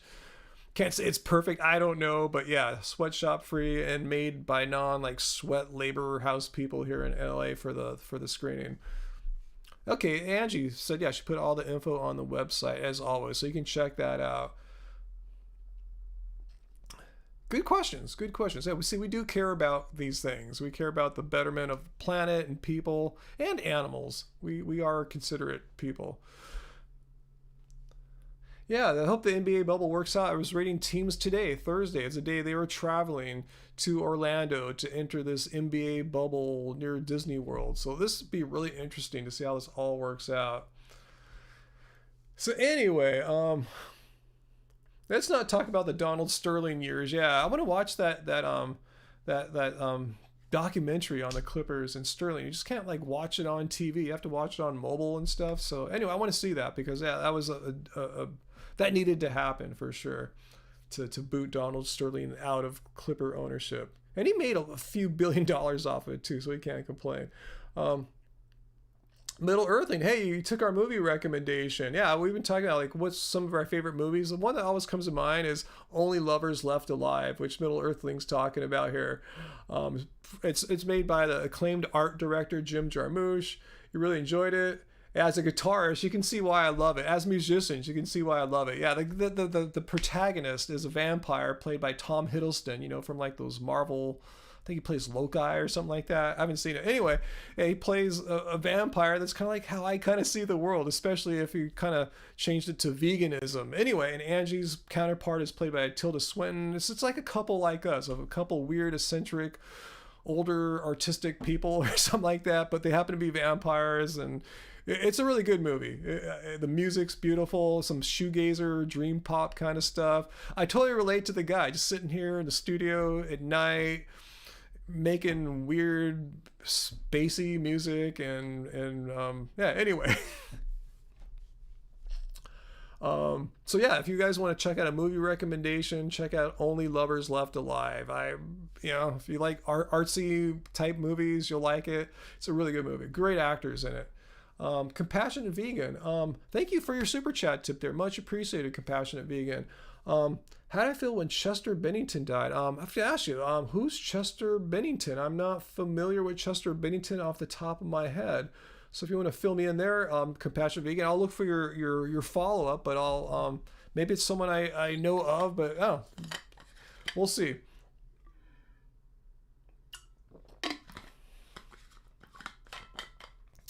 Caitlin, why do people shame vegan parents? Yeah, people again are ignorant. They feel that vegan diets are nutritionally inadequate and unhealthy for adults, let alone pregnant moms or for infants. And the American Dietetics Association has made it really clear that vegan diets, appropriately planned ones, once we give them sufficient food, sufficient nutrition, sufficient energy, that they're healthy and adequate for people in all stages of life. So people are just reflecting their ignorance there. Just like people, like we were talking about earlier, don't know what a carb is, right? They think donuts and cheese pizza are carbs.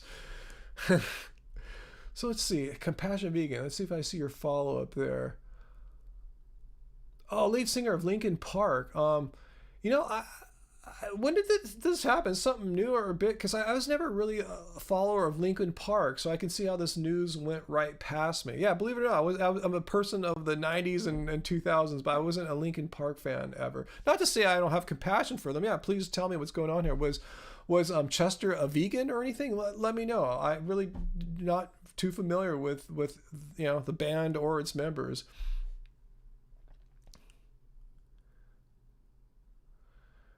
Queen Zombs, are you saying Only Lovers Left Alive is on Hulu tonight? Am I reading you right there? Let me know if that's what we're talking about, because that's awesome. Let's see. Soy the Boy. I'm a ledge. Is that short for legend? Thank you, and Angie for being awesome. Thank you so much, Soy the Boy. I really appreciate it. Thanks for your super chat tip. And if you're not following me on Twitter, assuming you use Twitter, get down there at Ryan Lum. You'll see a shout out thanking you for your super chat tip, and just follow me. I'm pretty active. That's one thing that's different for me in 2020. Got off Facebook for the most part. I'm really active, and Instagram for the most part. I don't do much on there. I'm really active on Twitter. Let's see. Compassionate Vegan. He committed suicide from depression. Oh wow. Okay. Wow, yeah, I kind of do remember something about that in the news now. I guess I didn't think too much about it. I mean, other than it's sad, obviously. But yeah, I guess I just didn't really research it much because I haven't really followed the band. I don't know too much about them. He wasn't plant-based or vegan or anything, I hope, or else people will just blame that. You know, people are about vegans. If anything bad happens to you, if you catch a cold, if you sprain your pinky, they'll say it's because you're vegan. Rage Against the Machine are all vegan or vegetarian. That's cool. Yeah, I don't know too much about them. I just know like Zach, obviously. So that's cool. I'm glad if that shows they're truly thinking about their message and being consistent and everything. So that's good to know. Awesome. Like I said, I kind of given up a lot of like people in my age group, as far as getting plant based. So that's awesome to see some more.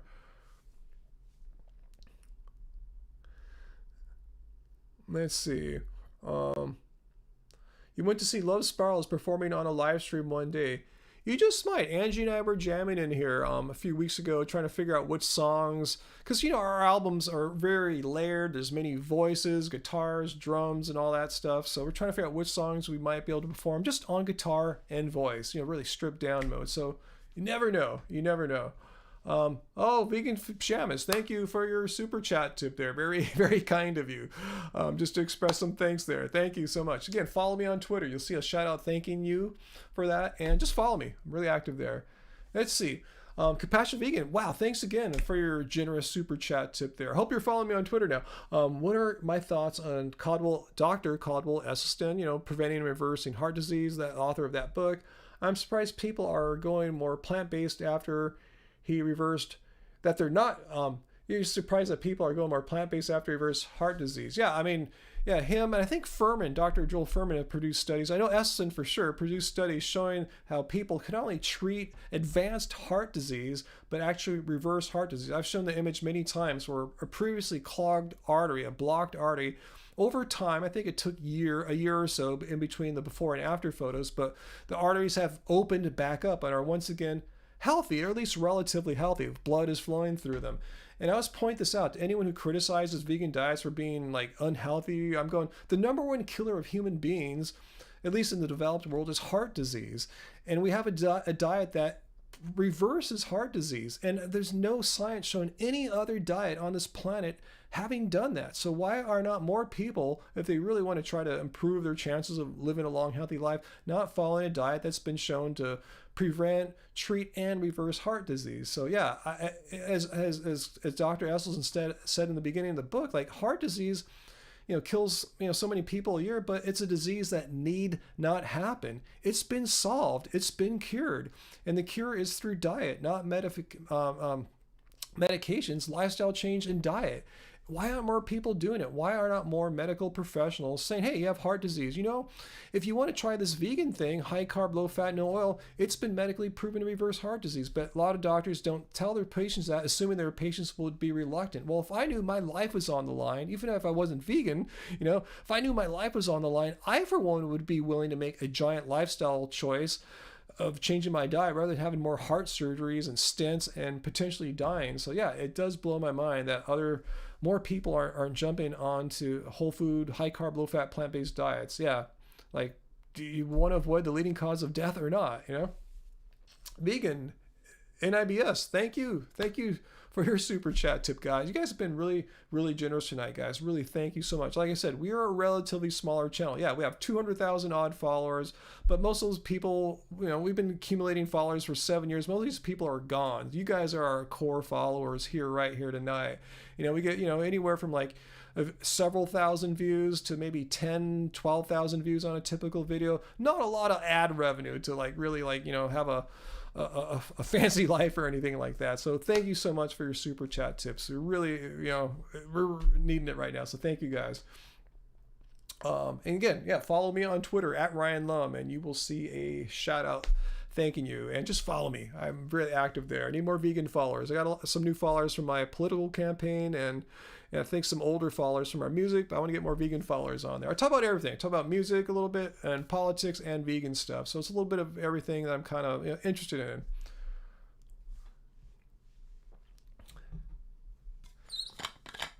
What's my favorite assault rifle? No assault rifle. There's no need for assault rifles. Assault rifles were designed for one thing and one thing only, is to kill and maim a large amount of people in a short amount of time. I'm not sure why they are allowed on the streets. If you're a hunter or whatever, you don't use assault rifles. Just like, there's limits as to what kind of weapons we can legally possess. We can't possess nuclear bomb. I don't think I can drive around with a fully equipped Sherman tank, you know. Anti-aircraft missiles, I think, might be off the table. And I think assault rifles should be placed on that list, too. Abolishing prisons. Private prisons, definitely. When I first started learning about how private prisons operate, I'm going, what kind of world have we become? So definitely that, Kay.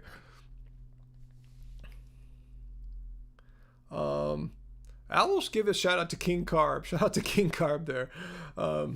Let's see, how long have I been on here? Hour 40. Let's do a few more questions, and I will be leaving you guys in a little bit here. So if you guys want to ask some more questions, we'll get to it, and I will venture on to the rest of my evening here.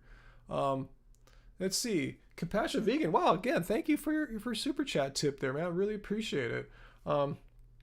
He said you used to get chest pains going upstairs, get out of breath. It sounds like Rich Roll's story if you've read his book. But after just following Caldwell, Dr. Esselstyn's advice, you don't get that anymore. Not surprised. Yeah, that sounds like Rich Roll's story too. Yeah, change your diet to clean, whole food, plant-based, high carb, low fat, and if you're really following Esselstyn, low to no oil diet.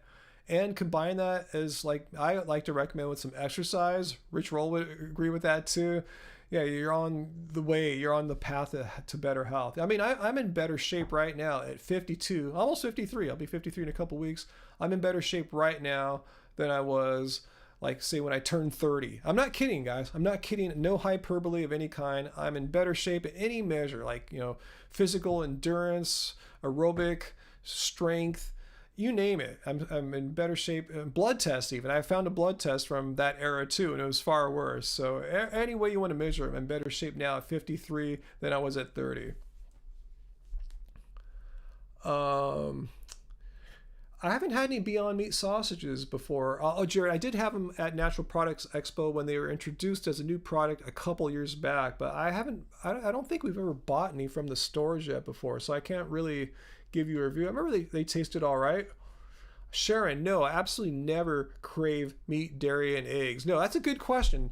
A lot of people wonder that. And do vegans live this life of being trying to avoid those foods because we secretly, or not so secretly, crave them? Like how a person might crave ice cream, but they're on a diet and they try to stay away from it, but all they're thinking is ice cream. No, these are not even considered foods to me. It's like, I consider like meat and dairy like in the same thought I think of as poop. They're not foods. They're to me, as a long-term vegan, disgusting. When I have to smell them when I'm at a restaurant or jogging past a bar or something like that, I don't go, the smell of cooked beef or something. No, it's like, oh, it's like poison to my nose.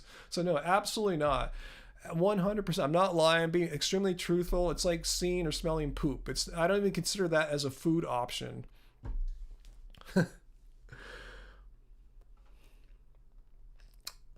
So you know what I mean, Laura, huh? You got it. Let's see. Yeah, it's revolting. The smell and sight of dead animals. Remember, we are vegan, most of us here for ethical reasons. You know, so to see something that violates our ethics so blatantly, the results of it, either the smell or the sight, we're not happy. We might be able to deal with it if we're out with our friends or family at a restaurant, but we're definitely not pleased in any way. That's a great question, Compassionate Vegan. Thanks for your super chat tip again there too. Why are there anti-vegans? So I've noticed a lot of these anti-vegans, I want to say pretty much all, seem to have come from a pattern. They were vegans who came from a pattern of eating that was more extreme than people like me and others who are long-term vegans. They've tried lots of extreme things like extended water fast and under eating, calorie restriction, raw, fruitarian for years, things like that. Instead of just eating a balanced whole food plant-based diet like the American Dietetic Association and all the vegan medical doctors pretty much agree upon. They agree, maybe they disagree a little bit on the fine-tuning of it, but they agree on whole food plant-based diet. So people are doing extreme things and they got ill or they couldn't maintain it, and then they blamed it on veganism. Like, no bro, the way you were eating, under eating and fasting and all that stuff is not what I've been doing. It's not what like Mike the Vegan or Richard Vegan Gaines is doing or Dr. Garth Davis or no, people are, Earthling Ed, Joey Carpenter. don't eat like that. We're not failing because we're eating a sensible diet. We're not doing extreme, trendy, fatty type diets and no orthorexia or anything like that. So I think that's what happens. And then there's a receptive audience. People love to hear bad things about vegan diets, especially if they think it's a former vegan, shedding the truth, exposing veganism for the horrible thing it is. So I think they find some acceptance, so a ready-made audience to get some notoriety or fame or money or following or whatever. So I think there's a kind of pattern like that. That's my theory about anti-vegans.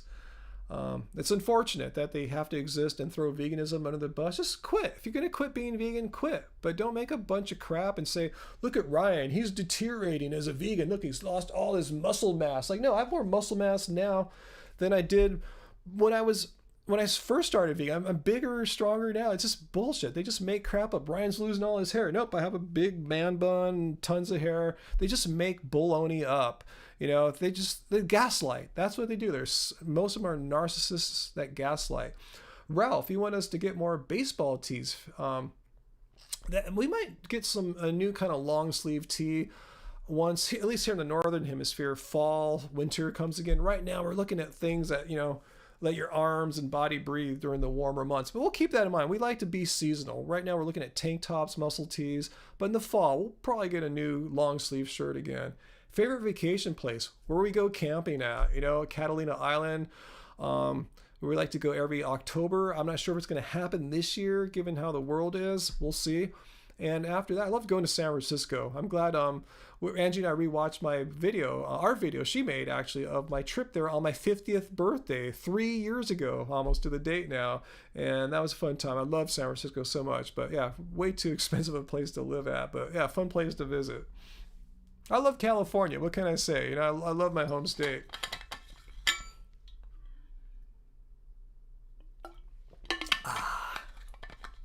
Okay, let's see. Jessica, you wish you would wither away and become a super skinny vegan. I know. I wish it was that easy, huh? Just become vegan, you start losing tons of weight easily. That's what a lot of these anti-vegans like to say. And it was probably true for them, because I'm telling you, most of these people are just under-eating, fasting, calorie restricting, all these things that are not part of the normal just being vegan. There's nothing, if you look at the definition of vegan, is that you have to starve yourself and do all these weird extreme ways of eating. Nothing about that. That was their decision. For whatever reason, these anti-vegans were attracted to that while they were vegan, and there's consequences to doing that long term, but they blame it on veganism, not their extreme ways of eating. Yeah, I tried raw vegan for a while, Coolio, about maybe 7, 8, 9, 10 months, something like that, just to see what it's like. And one thing Angie and I noticed, man, it's really easy to lose a lot of weight without trying, because it's just, especially someone my size too, it's harder for someone my size to get like 3,000 calories off raw food in a day. It's much easier if you're like a 100-pound person or something like that, 5 foot, something like that, not a 6'4.5" like basketball sized dude here, So yeah, I started eating more steamed food, cooked food, and yeah, I felt better. I got some weight back, which I needed. I look at those photos of me like when I was like in that trying that raw thing. I didn't realize at the time. I look back now, I go, wow, man, I didn't look that good. Let's put it like that. I looked really, really just gaunt. That's my experience, though.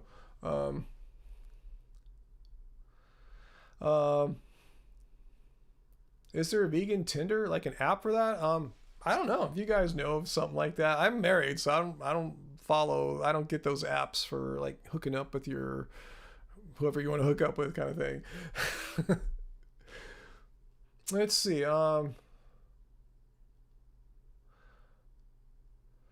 Did I feel good being raw? I felt hungry all the time, to be honest with you, Produce Not Pills. I remember that. I was like eating all day. I was just buying big cases of bananas because I try to munch them all the time. And Angie would make some kind of raw meal. It would take her literally, she would make a fancy raw meal. It would take all day to do all the stuff you need to do. Maybe dehydrate some things in the dehydrator, whatever. It's a lot of work making sure all the food is ripe all day. You have to make sure at every meal you have some ripe fruit or vegetables. If not, what are you going to do? You have to have something ready to go. It seemed like a lot of work, and I didn't see what I was really getting out of it. Like, oh, I feel so much better now. I'm more athletic. I just felt like I was hungry all the time. having to eat to get 3,000 odd calories a day is tough. Not saying it's impossible, but you're eating all day. You really are just grazing all day.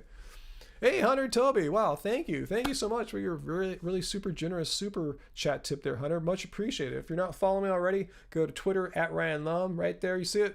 And you'll see a shout out. Thank you. Just follow me. I'm tweeting all day now. I'm really loving Twitter. Anyway, it's crazy that people think meat is manly. I agree 100%. You ride a motorcycle, you have a ton of tattoos, power lift. Yeah, it's cool. People like you and John Joseph, just really dudes you would look at them and wouldn't think they're vegan in 1,000 years. But yeah, they have all this compassion. And when people find out I'm vegan, the first thing they ask if it's because your girlfriend is vegan. Oh man. Ask people what's manly. I like this in John Joseph's book. Have you read that? What is manly about becoming enslaved or I forgot his exact word, but beholden to the pharmaceutical industry in middle age, needing all these medications for your high blood pressure, your diabetes, and then your athleticism goes down because you're ill, and then getting heart disease and needing an operation. I mean, what's so manly about being ill and sick like that from a diet that causes these things? Unfortunately, you don't see the results of that immediately. Like, it takes decades typically before bad things like that happen. Typically, I mean, diabetes could come on much sooner than that, but I know what you're saying. What's so manly about that? What we're doing is, I think, way more manly. Not harming animals, staying fit and healthy, staying active, and as long as we want to be, as long as our bodies will keep going.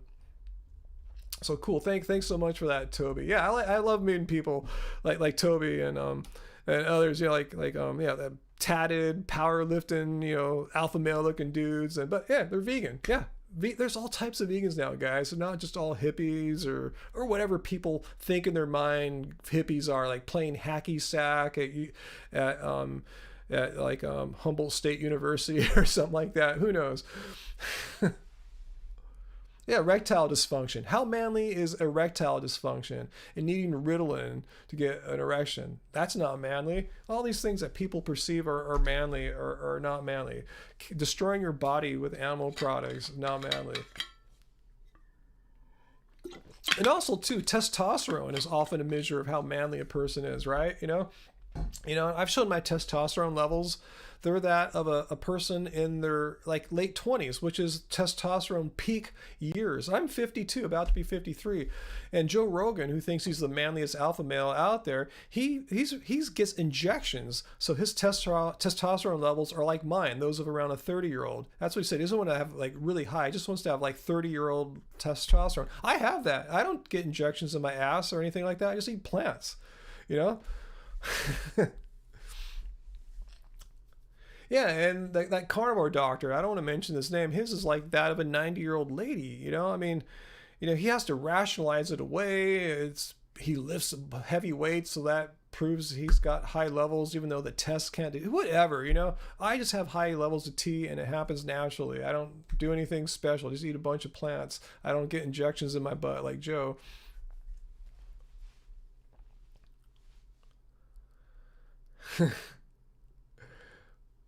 Yeah, it's funny, Vincent, how people define manly. They usually define it in these weird toxic behaviors or something like that. Like, really, eating a bunch of dead animals is manly? How is that manly?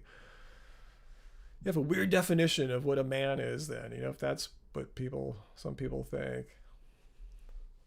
That's what I gather, Alonzo. His levels were low, probably from taking steroids and then stopping, I'm just saying, why stop? If you're just gonna get your blood tested, I'd rather have mine read high if I was him. Why have him read low? But anyway, I agree with you guys, Matt. Totally.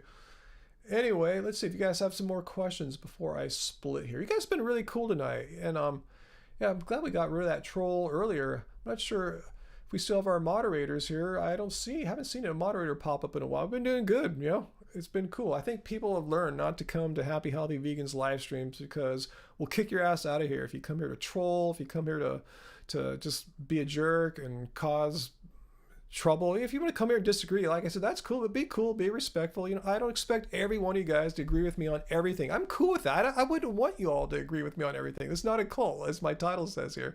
I don't expect everyone to have the same beliefs on everything. Even if you don't believe in veganism, at least come here and ask respectful questions, and I'll answer them to the best of my ability. But I'm glad. I'm saying I'm grateful that we have a good, lively discussion here without a bunch of trolls. Oh, there's my Joseph Michael. You're still here. I wasn't sure if you're still here, Joseph. You're gonna split? Cool. I got it from here, Joseph. You got a split. No worries. I'm surprised Race Lover didn't show up though, but it's cool. Yeah, you've done a great job. I like my moderators. I like our viewers. You guys are the best. Seriously, you guys are awesome. What do I think about iodine and K2? I don't really think about them much. Sure, and I know I get some iodine in some of the seaweed things I eat. Dulse, things like that Angie puts in our salads. But yeah, I've never got an iodine test. I don't know. It's hard to find an iodine test. You just don't go to get your blood panel from your doctor and they test you for iodine. Mitchell, I not a big fan of alcohol. I know that you can find vegan drinks, vegan alcoholic beverages, and on occasion we will get you can check Barnivore is a website to see which wines have been used any kind of animal product in the production of it, usually not in the production of the wine, but in an end clarification process. Anyway, I don't drink that much alcohol is what I'm telling you guys, so I'm just not a big fan of alcohol. I'll have it once in a while. I don't abstain completely, but yeah, I just feel better when I'm not drinking alcohol. Kanye's not running for president, Alex. I saw that tweet a few nights ago, but he hasn't filed any papers or anything like that. I think it's a distraction of some kind, maybe to get the black vote for him so it doesn't go to Biden. I don't know. It just seems like a stunt, basically, I mean, really, how can you run for president and not register anything and be on the ballot in any state? It's just I could say I'm running for president, right? It's the same kind of thing. He'll get more votes because he's Kanye, but I mean, I'm as connected, I'm as much in the system as running for president as Kanye is, which is absolutely not at all.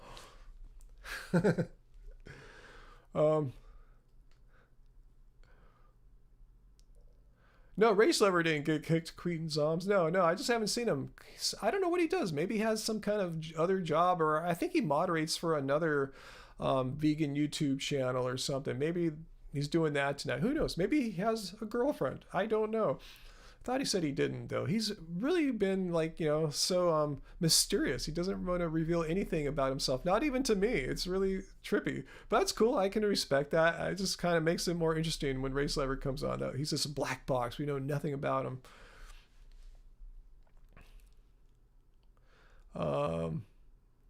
He's running under the birthday party.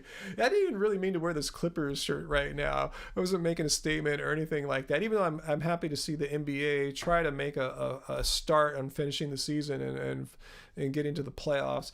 I just wore this outside so I could take some trash out or something. Is that what I did? I just need to go outside, threw a shirt on to be respectful, and just left it on. I usually wear these when I work out or play some basketball or something like that. They're nice and thin, breathable. That's what I like to work out in.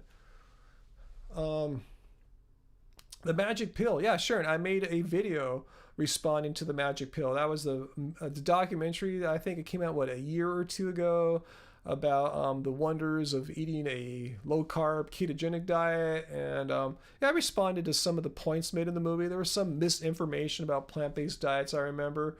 So yeah, I made a response. Remember, we all did. Remember, Mike the Vegan responded to it. Yeah, I wasn't quite that impressed with the argumentation for keto diets that movie put out there.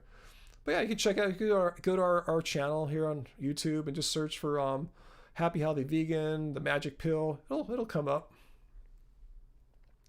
How do I feel about composting? Yeah, composting's cool. I used to have 2 composting bins here in our yard, which I got rid of promptly after rats started making a home in there. Saw 1 rat, then later on 2 rats, then next thing 4, then 8 rats. I said, this has got to go. I was composting basically all our kitchen scraps, my banana peels, all that stuff.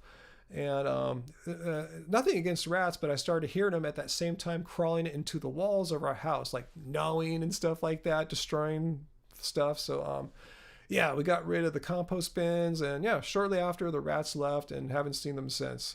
So yeah, that's why I don't compost anymore. We did it for years. I forgot, 5-10 years, a long time, but yeah, the compost bins were more causing more trouble than the good they were providing. All right, so let's see. You guys have any more questions for me before I split? Will I ever team up and do a collaboration with Earthling Ed? One of you guys just sent. I was saying if you guys are friends with Ed, let me know and I'll message him. I just made a someone said just someone sent me an email to the contact page on his website, and I don't know how effective that is. I just left a little message there because I don't have his text number or anything like that, and I never heard back. So if anyone wants to connect me with Earthling Ed for an interview of some kind, I'd be more than down. Met him once here in LA, came out for an LA Veg Fest 3-4 years back. Seemed like a nice, chill dude. Yeah, totally. Where would I love to vacation? Right now, Ralph, I would really just love. And thanks for your super chat tip too, there, Ralph. Right now, I would just really love to go back to our Catalina vacation spot, the island camping that you guys have seen us make maybe 5 or 6 videos of over the past few years. I'm so bummed we didn't go last year. Now I thought we'd just like save a little money and not go last year, and because it looks like this year is in jeopardy. I just really love to go back to our island camping. It's just a place where I can just spiritually recharge and just eat great food the whole time and run and swim and watch the most beautiful sunsets of anywhere I've ever been. It's a place I really, really love. It's a really special place. It's a settlement that the Native Americans lived at. They were there like several thousand years ago, and I feel the energy of this place. It's just really powerful, really spiritual. I love going there. So that's one of my favorite places on earth, and I'm so lucky. It just happens to be like, a few dozen miles off the coast from here from me, and then I have to get to the backside of the island. It's kind of a remote place, but yeah, that's what I want to do, Ralph. I want to go back to our Catalina camping and do our thing there. We have a kind of routine. We have things we like to do there, and it really makes us feel better when we've done it all and we come back home, kind of recharged for life again. So thanks, Ralph, for your super chat tip, and thank you too, Alex, for your super chat tip. You guys again, so grateful for your support, not only just from the super chat tips, but just you guys being here, participating in the live streams, watching our videos, commenting on the videos, and joining us for the video premieres. That's something we started too now during this whole lockdown, just so we can be there with you when the videos premiere to the world. We're there in the chat, just like in these live streams here, and we can interact more. That's what I'm all about, building community. That's what's going to grow veganism. More people getting together, learning from each other, and building the vegan world, whatever you want to call it, our vegan social scene here. Are you vegan if you have cats? I mean, look, the diet is about you, Randy. I'm not going to tell you what your cat should eat, but yeah, you are. Yeah, I know many vegans that have cats. Many ethical vegans that have cats. What was the hardest part of being vegan for so many years? There's nothing anymore. At first, I didn't know too many people, but now I know more. I have more of a social life now than I ever have had in my entire life. So people say, you won't have any friends? Well, that didn't happen to me. I know things are different for me because I have, a YouTube channel and all this stuff, but there's nothing. There's absolutely, I can't think of any negative of having gone vegan. Nothing. Can you guys think of anything? That have any negatives for you? But for me personally, nothing. Wujeta, if you guys follow me on my Twitter, I retweeted how the CEO of Goya, who are a maker of foods, I sometimes buy their beans, their canned beans. They came out praising Trump. I don't want to get too political on this live stream, but I made a point to, okay, I'm not going to buy Goya beans right now, or anymore for that matter, unless they change their position. But yeah, again, follow me on Twitter, guys. Much more political on Twitter. That's if you want to hear me get into my politics, like I know Kika does, make sure you're following me on Twitter. Ace Jackson, sardines are healthy. Well, first of all, this is a vegan discussion here, and the whole thing about veganism is not harming, killing, exploiting animals, and that includes fish. They're sentient beings as well. Sardines might have some healthy attributes, but again, you don't need to eat them. That's what people like to say. Like people say like eggs are healthy. Well, they have a ton of cholesterol, but anyway, they have some nutrients in there mixed in with the cholesterol. The thing is, you don't need to eat eggs. You don't need to eat sardines or any fish or bivalve. You don't need, or else I should be like unhealthy and dead right now. So I'm going, okay, there's some healthy thing in there. You don't need it, you know. I'm sure eating poop might have some healthy things in it, perhaps. I don't know, but I don't need to eat that. I'm just saying it doesn't. It's irrelevant if some food has a nutrient. I would hope a food has a nutrient. It wouldn't really be a food then, right? It'd be a really crappy food. So yeah, that's not really a reason to eat it. I'm sure there's healthy things in children, you know, or dogs or whatever, you know. People eat dogs in some parts of the world. So I'm saying, who cares? If it causes harm to a sentient being, you don't need it. Just eat a plant, right? Why would you want to intentionally harm a sentient being when you need not? It makes absolutely no sense.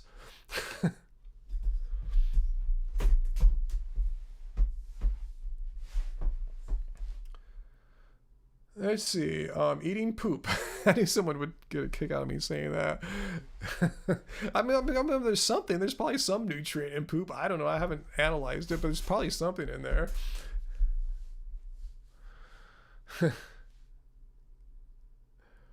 Yeah, I'm not saying it's beneficial in any way, Juflix and Shill. No, I'm not suggesting people eat poop. But I'm putting poop on the same level as animal products. I'm saying you don't need to eat any of them. You'll be, you know, they're unnecessary. And I view animal products in the same way I view poop, non-foods. That's how I see them all. Steak, piece of poop, they're all in the same category for me, non-foods. Yeah, B12 might be in poop. I don't know. Maybe, huh? Don't know. Yeah, you see dogs eating poop. I don't know what they're trying to get out of it, huh? But I want to think I eat better than a gorilla or dog. Is that what you guys are saying there? Eat them. Produce on pills. I think I saw this question earlier. What do I think things will be forced on society to help save the planet? I don't know. I don't know. Produce not pills. Right now, people are having trouble just doing basic things like you know, staying socially distanced when out in public, or wearing a mask when going into a hospital or a grocery store where there's workers who want to stay healthy and not get exposed to illnesses, so airborne illnesses, I mean. So I'm not sure if people are willing to do anything, to be honest with you. I'm not sure if enough people are willing to be doing anything. It's kind of sad. I kind of have less hope for our planet now after seeing how at least how here in the United States people are responding, just to do some really basic things for just a certain amount of time, not forever, to help our situation. If people can't do that, I don't know how people are going to be convinced like, oh, we can actually do some things to help save our planet from climate change, global warming, rising sea levels, all that. I know people can be bothered. They'll just claim it to be a hoax, as they have been doing, and just keep on keeping on, you know, which is not good. Yeah, Great White Planet Eater. I know it's time to hit the water. I've been watching surfers on YouTube. I've been following like surfing vloggers, surfing personalities. So I showed you I'm really antsy to get back out there. So yeah, I probably should. I've just been debating if I should buy a state park pass, because the main place I surf is Bolsa Chica State Park, and you know, it's a couple $100 for the pass. I'm not sure if they're going to shut the beaches down again like they did earlier in the year. How will that affect my pass? So I'm not sure what to do. It's kind of a weird time. I kind of feel weird going and paying $15. That's a lot of money. That's like, you know, 1/17 of an annual pass, you know, right there. So we'll see. Yeah, I want to get out there though. Yeah, I need to stop watching the surfers on YouTube and start surfing again. Oh, Matt, you're at Noosa? Or you want to surf Noosa? Because I've said that many times. That's one place I really want to do. I want to travel to Australia and surf at Noosa. I want to surf the Point. I want to surf the beach break. I just want to go and spend some time surfing Noosa longboarding. That's my thing. Surfing like, you know, 3-foot waves on a longboard. That's my wheelhouse right there for surfing. I don't need to get like barreled and clobbered in big waves. Just like gliding and longboarding. Let's see. Let's see what else you guys ask. And you guys are talking about poo. I shouldn't have ever mentioned poo to you guys, you know? I agree, produce not pills. There should be something that people need to do or we're screwed. And I see there's so much resistance when people are told they need to like wear a mask or need to do something. So we need to convince people in other ways, like what we're doing here with veganism. We're growing the amount of people who are vegan and plant-based, or at least people, and also people who are interested in eating plant-based foods, even though they might not be vegan or plant-based themselves. They'll go to a restaurant and intentionally choose a Beyond Burger, or go to the grocery market and intentionally choose a plant-based burger or plant-based milk. So we need just to get more people interested in these foods, let them know they're healthy for the body, they're healthy for the planet, animals don't need to suffer. And I think it's a good message. I think now, people really are interested in these things. Sure, there's going to be a certain segment of the population who will deny this and just feel it's their given right to do what they please, even though it harms the planet, harms other people, harms animals. They probably don't care about that. But the more people we can get on board, the better it's going to be. So that's my goal right now, and it has been my goal the entire time of this YouTube channel. Do I only supplement with B12? Yeah, for my first 5 years, Sharon, I took absolutely no supplements. My B12 levels were healthy. But I figured I should just supplement to be a good example for everyone watching. There's no harm in taking a B12 supplement if you didn't need one. And I didn't need one. My scores my levels were about 450, and 200 is the bottom end of the healthy reference range. And as soon as I started supplementing, my levels went up 800, 900, 1,000. They're strong now. So I've kind of stopped on the dedicated B12 spray for right now. No, I never supplement with DHA, but I do have something that has the other omega-3 fatty acid, ALA. Let me go here. I showed this earlier. Ooh, let me get to so you can see it here. A company I'm really proud to know as friends. I just did an interview on their Facebook Live today. Jeff Smith, Palmer, I should say, Jeff Palmer, the CEO and founder of Clean Machine. I take this pretty much every day after I work out. It's got omega-3s in the form of ALA. It's got an amino acid profile that's similar to that of whey. And now it's been, they just discovered this last year, it has 3 forms of bioavailable B12. This is all from a whole food plant. It's called duckweed. It grows like in ponds. And yeah, I love this stuff. So this is what my vitamin supplement is now. I tell you, I'm not even taking a B12 spray anymore because there's bioavailable B12 in this. So if you want to get any of this stuff, guys, I will paste you the link down here. And anything on their site, we are an affiliate of them. They don't pay me anything, but I'm an affiliate, so I have an affiliate link here if you guys want to use it. Happy Vegan, 10% off. So use that if you're interested in it. I love this stuff. I've been taking it for about 1.5 years now.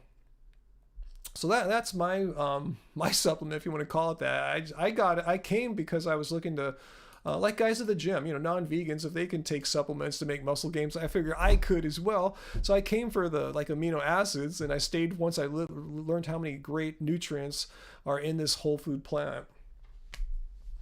Oh, Ralph, what do you think there? Thanks again for your super chat tip. A kayaking or hiking eating video would be sweet. Let's think. Well, yeah, we kind of did a little hike yesterday, but it wasn't really much to film. I just kind of went to a wetland here where I did some jogging or running. Angie did some walking. But yeah, we should try to find somewhere to go. It's just kind of tough, to find the right place to go right now. But yeah, we need to make another outdoor video for sure. I agree with you, Ralph. Jeremy, you're looking for books right now? You guys in the comments, give Jeremy some book tips right now. Some of my favorites, depends what you're looking for. Are you coming from an ethical point of view, a health point of view? It depends what the right message is for you right now. Some of my favorite books are like from Dr. Garth Davis, Proteinaholic. Awesome book. And it's filled with tons of references to the scientific literature too, but he talks about his story growing up as a regular meat eater. He's a bariatric surgeon, a weight loss surgeon, and he can't help these people. He tried for years, and the only way he found that really can make a big difference for them was to have them eat vegan, and he was resistant at first too. But read his book there. He shows how protein's been crammed down people's throats, literally and figuratively, for all these decades, the origins and why. If you want to see some of the more geeky medical stuff, I would recommend the books from, like, say, Caldwell, Dr. Esselstyn and Dr. Neil Bernard. They're books about preventing and reversing and treating diabetes and preventing and reversing heart disease. Check those books out. These are diseases that need not exist, both of them, if you just change to a whole food plant-based diet. So yeah, it depends what you're looking for. If you guys have some books for like more of the ethical stuff, you guys can drop your recommendations in there. Um, Furman says we need 2 to 3 pounds of greens a day. I don't eat 3 pounds of greens a day, that's for sure. And I'm doing all right. Does he really recommend that? I know he recommends a lot of strange things. I see him on Twitter all the time. I'm just kind of scratching my head if he really does all these things he recommends. Um, no, I'm thinking of Dr. Khan. I'm sorry, my bad. No, I don't follow Dr. Furman, but I definitely don't eat 2 to 3 pounds of greens a day. Yeah, How Not to Die. Thank you. How Not to Die by Dr. Greger. I got it right here. I got it as a gift a few months ago. I haven't read it yet. I've been busy with other reading, but yeah, I want to read How Not to Die. I actually read How Not to Die. I have How Not to Diet by Dr. Neil Bernard as well. So these are some other book recommendations. Thank you. Rich Roll, if you want to read a personal story of a middle-aged man who ran out of breath walking upstairs, read Rich Roll. He went from that, being overweight, out of shape, to running ultra marathons, triathlons on crack, basically. So yeah, Rich Roll. It's called Finding Ultra. That was an inspirational book. I probably read that thing like 5 times, no kidding. And I finally sold it, passed it on to someone else. I sold it, and it was money we donated to, I think, Sail Ranch, if I remember right. Sail Ranch Sanctuary. How long does one of the $50 tubs of Clean Machine last? Remember, use my coupon code. It's not $50. It lasts me roughly a month. It says like 20 scoops in there, and I don't do full scoops every day, to be honest with you. If I did a hardcore day of intense like weight training and I really want to get a lot of amino acids in me, I'll have a full scoop. On days where I keep it lighter, like today, I didn't do that much, just some bicep curls. I'll have like maybe half a scoop or something like that. So for me, a tub lasts roughly a month. So your mileage may vary. Maybe you need more or take more or something like that, but roughly a month, give or take. If you have a whole scoop, yeah, it'll last you less than a month. If you have a whole scoop every day, but roughly a month. I've had periods like in March and April when I wasn't doing much weight training where a tub lasts me like 2 months. So it all depends. Oh shoot, I'm still in that damn window. My bad, guys. I didn't mean to be stuck there the whole time plugging them. I just forget sometimes. I don't look at the screen because I'm just distracted. My bad. I haven't tried Vivo Life. Is that how you pronounce it? I don't remember ever having tried it before. I'm just really stoked on Clean Machine, a clean vegan product made by a vegan company, made by a long time. I think he's been vegan a couple decades. A vegan bodybuilder. This is the CEO of Clean Machine. So yeah, they're just a great company. They're good people, and their product is amazing. There's some announcement that I don't think they announced it. I don't want to spill the beans on but they have some partners that are going to be using their products. They're going places. They're a good company. They're legit. Vivo, is that how you pronounce it? Okay, so yeah, it shows you how much I know about them. No, I never. Fireworks aren't vegan. It's funny how someone made a video about that, because I don't remember saying that fireworks aren't vegan. I said they are bad for the environment, and I said animals don't like them, but I never said that fireworks are made of animal products, or the production of fireworks somehow entails the harming or exploitation of animals. Someone is just making leaps of logic if they're making videos about that. They're just probably trying to get some views using my name. Shame on them. I'm not that popular, so they probably didn't get that many views trying to whatever they said. But yeah, I'm not a big fan of fireworks, as I talked about earlier in this live stream. You can watch earlier. You can wind back to the beginning where I discussed why. But I never anywhere said that they're not vegan. They're not great for the environment. The chemicals from the explosives end up back in water, contaminating fresh water, poisoning the water, harming the life that lives within the water. So in that sense, they're not particularly vegan, but I didn't go into that much detail, is why I said I didn't like all these fireworks. I mean, when you get down to it, we don't really need fireworks, to be honest with you, to celebrate a holiday. He says they don't harm animals. Well, if he says so, if that's what he says, I mean, I've read plenty of studies that say otherwise. So once again, do you want to trust the science, or do you want to just trust some guy making videos not producing any evidence to back up their claims. So that's all I have to say about that. You know, if some guy wants to try to get some views off using my name, whatevs. That's just kind of sad. I kind of feel sorry for him because I'm not that popular, and I really didn't say all that much. Said it's not good. The animals don't like it. And I think the animals I was talking about don't like them, or I'm talking about people's pets. And these people aren't vegan, just people have pets. You know, if you have pets, you probably weren't too stoked for the past few weeks, especially on 4th of July. What's my favorite takeout order in quarantine? Great question, Jaden. Yeah, that's all we're doing. We haven't sat down at any restaurant during this whole lockout thing, but we have been getting one takeout food kind of regularly, like once every few weeks or so. There's a pizza place here in Long Beach called Fourth Horseman, and they have several vegan pizzas. We've been supporting them for years. And what's cool about pizza, my bad, is that you can, if you're concerned about like heating things up in case there might be some virus on it or whatever, I don't know. Anyway, you can just, as we do, we just put it in the oven here for a few minutes to heat it back up because it gets cold when you drive it home. It takes about 10-15 minutes or so.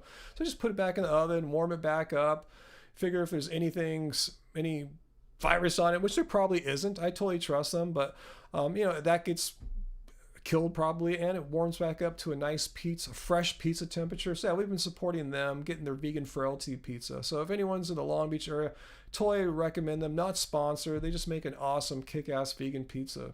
The best one, the best vegan pizza in our area, hands down.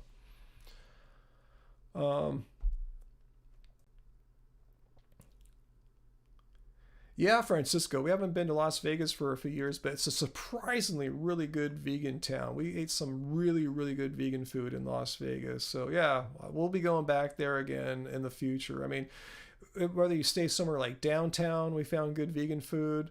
There's that, what is that, Ron's Donuts out by Chinatown. And last time we went last year, we just stayed at the Wynn and ate all their vegan places there because, you know, Steve Wynn was a vegan and made sure that all the restaurants there had good vegan choices, kind of like what Disneyland's doing, one vegan option everywhere at least. So that was fun too. Yeah, Valse music. I agree. That's what I was saying too. Jerks are launching not fireworks, but bombs. You know what a bomb sounds like M80s and crap like that. Bombs, not things that explode and glitter in the sky. At like 2 in the morning, 3 in the morning, when people are obviously trying to sleep, people are just exploding a bunch of crap. So that makes me a jerk vegan, whatever. If some guy's going to make a video about that, again, I just feel sorry for them if that's the best thing they could think of. Ryan was displeased with fireworks. Ooh, let's make a video about Ryan not liking fireworks. Oh boy. Sad. If he wants to debate me, hey, why don't you guys ask him? If he wants to come on this show and debate me about fireworks, if he thinks he really has me in a corner or something like that, I'll be more than happy to discuss veganism and fireworks. Again, it's not good for the environment. The whatever they're made out of, the chemicals that make up these explosives end up in water, fresh water, and aren't good for creatures that live in the water, be it any kind of aquatic life, insect or fish.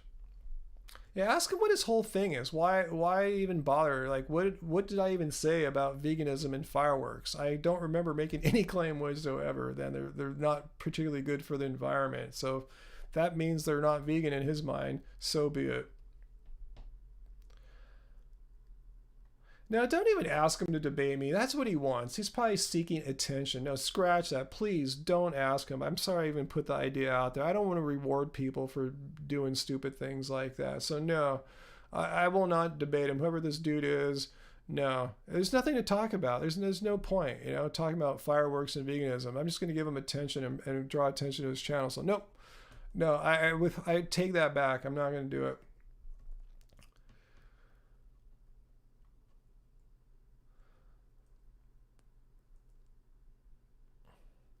Okay, some dude that's not a critical thinker. Well, I was correct to assume that if he's making a video about me, and it just for like healthy things and not for the animals or anything like that. All right, see, then there's no point in discussing anything like that.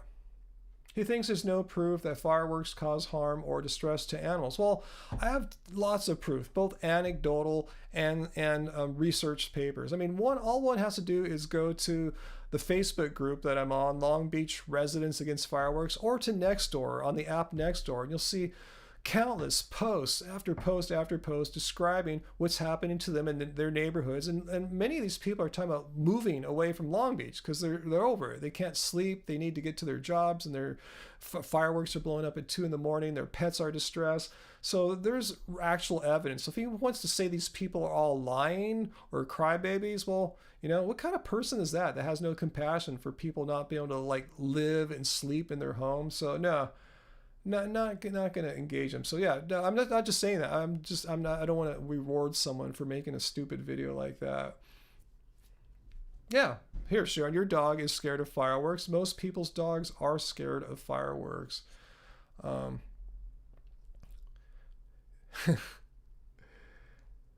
What's the argument? I'm not sure what the argument is, Huma's Hero. I made a video or a little post on my Facebook saying, why are these jerks firing all this crap off?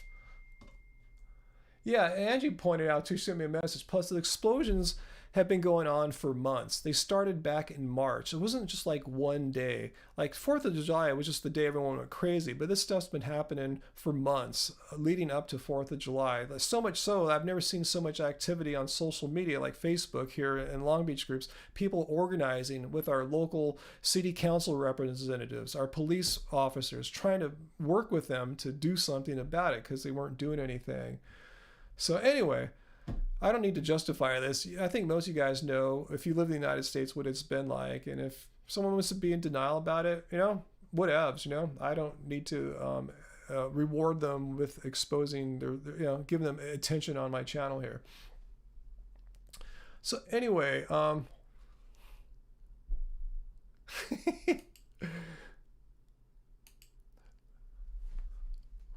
now we got a troll here. Everyone want to say hi to Crazy89? So let's all say hi to Crazy89 here. Let's all say hello to this person and tell him how truthful and reflecting reality he really is. Let's all talk to him. So I suppose this person is stronger than Patrick Baboumian. Has Crazy89 ever competed in the Olympics in weightlifting? Let's see. Crazy89, tell us the best you've ever placed in the Olympics, or maybe you competed in the Olympic trials for weightlifting, and tell us how you fared in the Olympic trials for weightlifting, because you do know there was a vegan in the Rio Olympics who qualified and competed in the United States weightlifting Olympic team. Furthermore, he was the only American to qualify and compete for the weightlifting team for Rio, and he was vegan. So let's see if this guy, this troll person here, can claim that he did better than what's his name? Kendrick Ferris? Was that his name? Gosh, it's escaping me right now. Please tell me. Let's see how well our friend here in our live chat. We must have an Olympic athlete here. So Crazy89, can you tell us how well you did in the Olympic trials? Have you competed in the Olympics in weightlifting? Or actually tell us any world records have you set? Like Patrick Baboumian has at least at one point had a world record in the yoke walk. So tell us if you ever at any point in time held a certified Guinness World Record in anything related to strength or what's that called? Power man, whatever that, strong man. So let us know. We're all like curious to see what your accomplishments are. So since you said all vegans are weak and stuff like that.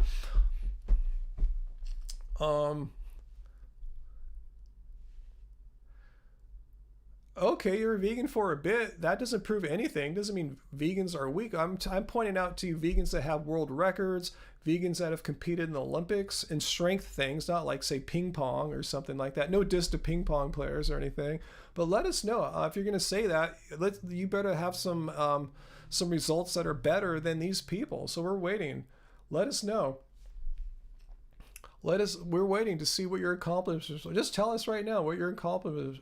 If not, if you can't, I'm kind of being a little mean to you. You can apologize for that statement. We'll be cool to you. So it's your choice. You know, you can show us what your accomplishments were or are, like world records or Olympic competition, or you can just apologize and say you shouldn't have said that because it was just completely wrong. So we'll see how he wants to go. Yeah, Humus, I heard that Patrick Baboumian was on the doctors. I need to go to the doctors YouTube page. Usually they have clips like that I can pull and make a response video. So thanks for reminding me about that. I completely forgot about us.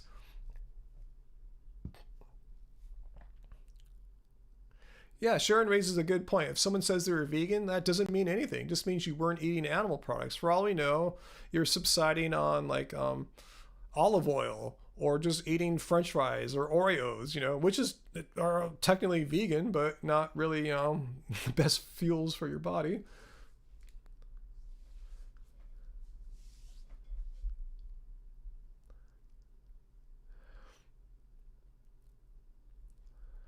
All right, so I've not seen any results here from our friend, like, Olympic results or Guinness World Records.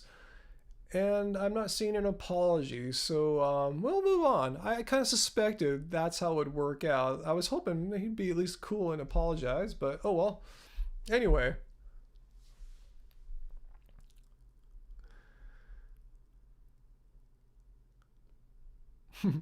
wow, I've been on 2.5 hours, guys. Holy smokes, it's already 9:10. Wow, guys.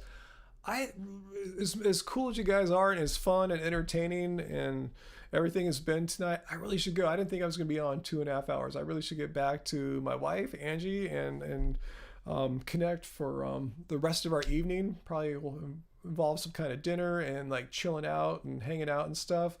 So thanks for reminding me about Patrick Baboumian being on the doctors. I totally forgot about that. So thanks. I should make a video about that because as you guys know, Angie and I were on the doctors back in I think 2014 or 15, I think it was. So I have a history with Dr. Stork. So I'm glad he's become more plant-based because when we first met him, he was pretty hostile to the idea, but he's read the evidence, he's read the science, and I'm glad he's open-minded and objective. So I'll give him kudos to that. So anyway, guys, thanks so much, guys. You guys have been a great I don't know what to call you guys, audience, crowd, group, whatever it is. You guys have been awesome. Thanks so much. I've had fun. Had a great time chatting with you all. And yeah, even though I had a couple trolls, it wasn't all that bad. So I think the word's getting out. Don't come here. Don't mess with us. I'm not sure when my next video will be. I just put out 2 this week, 1 yesterday. If you haven't watched the one from yesterday about me responding to Mr. Vegan's claim that vegan is not supported by science, please watch that. It's a great example in critical thinking and how people jump to conclusions that they can't validly arrive at. And I made a video Monday about how bubonic plague is making a comeback in Mongolia because people are eating some kind of squirrel-like creature there. So watch that too, how people just need to lay off the animal products. I'll answer one last question though from I'm Not a Nugget. Thanks for your super chat tip there. I'm not going to leave you hanging, so I'll answer for you for sure. And again, follow me on Twitter. You'll see a shout out thanking you, and just subscribe. Follow me there. I'm pretty active. What kind of blood test do I ask for from a doctor? I'm with Kaiser, and they gave me one, but didn't include vitamin and mineral analysis. Here's what I would say. I'm not a nugget. Let your doctor know that. I'm assuming you're vegan. Just say, hey, I'm vegan, and I'm quite concerned about that I'm deficient in certain vitamins and minerals. So in addition to the lipid panel, that's what they give most people. They want to see if you have high cholesterol. That's most people's problem is high cholesterol. Probably will not be a problem for you, I'm guessing. But anyway, say in addition to the regular lipid panel, I want to see if I'm deficient in vitamins. So can I get a complete panel that has vitamins, and say specifically you want to check out like vitamin D and vitamin B12, because even if you ask for like the regular panel that has some vitamins and minerals like that, they typically don't have vitamin D and B12. And make sure iron's on there too, because that's not always included as well. Just say you want to make sure you're not anemic, you want to get your iron checked out, you want to make sure your B12 is not low, make sure your vitamin D is okay. And if they're cool with all that, that's what I do. And sometimes I'll push it. I'll, like that one time I asked for testosterone and they were cool about it. So you just have to ask. And again, justify that you're vegan. I mean, you can lie. Just say you kind of recently went vegan. You want to make sure you're not deficient. You're kind of worried. You've never had a blood test as a vegan. Just make stuff up if you have to. You just say what you got to say so they'll give you the test that you really should be getting. They're just probably trying to save money. So that's what I would recommend. Ask them. And just say you're vegan. And a lot of doctors, oh my God, you're vegan? Yeah, we got to check you out for all this stuff. Yeah, you're probably going to die, you know? So that's what I try to do. Try to play dumb and say you're vegan. So hopefully that answered your question there. But yeah, say you went more than just the basic lipid panel, because a lot of doctors will just give you a lipid panel. Say you want to check your vitamins, you want to check your white blood cells, your red blood cells, all that blood panel stuff. Plus vitamins and vitamins B12D and vitamins B12D and iron. Make sure you get those on. All right, guys. Anyway, thanks so much, guys. I will be going, and I'm not sure what the next video will be, but I think Angie's making an Angie's Animal Friends, so you might see that in the next day or two. So keep an eye out for that. And it's a retro one we filmed like 10, 15 years ago. You'll see us all younger. You can judge if we've aged rapidly and poorly or not from our vegan diet. And this video would have been from before I went vegan too, so you can check that out. All right, guys. Much love to y'all, and I'll see you guys soon. All right, guys. Who knows when I'll be on next? Who knows? You never know. All right, guys. Take care.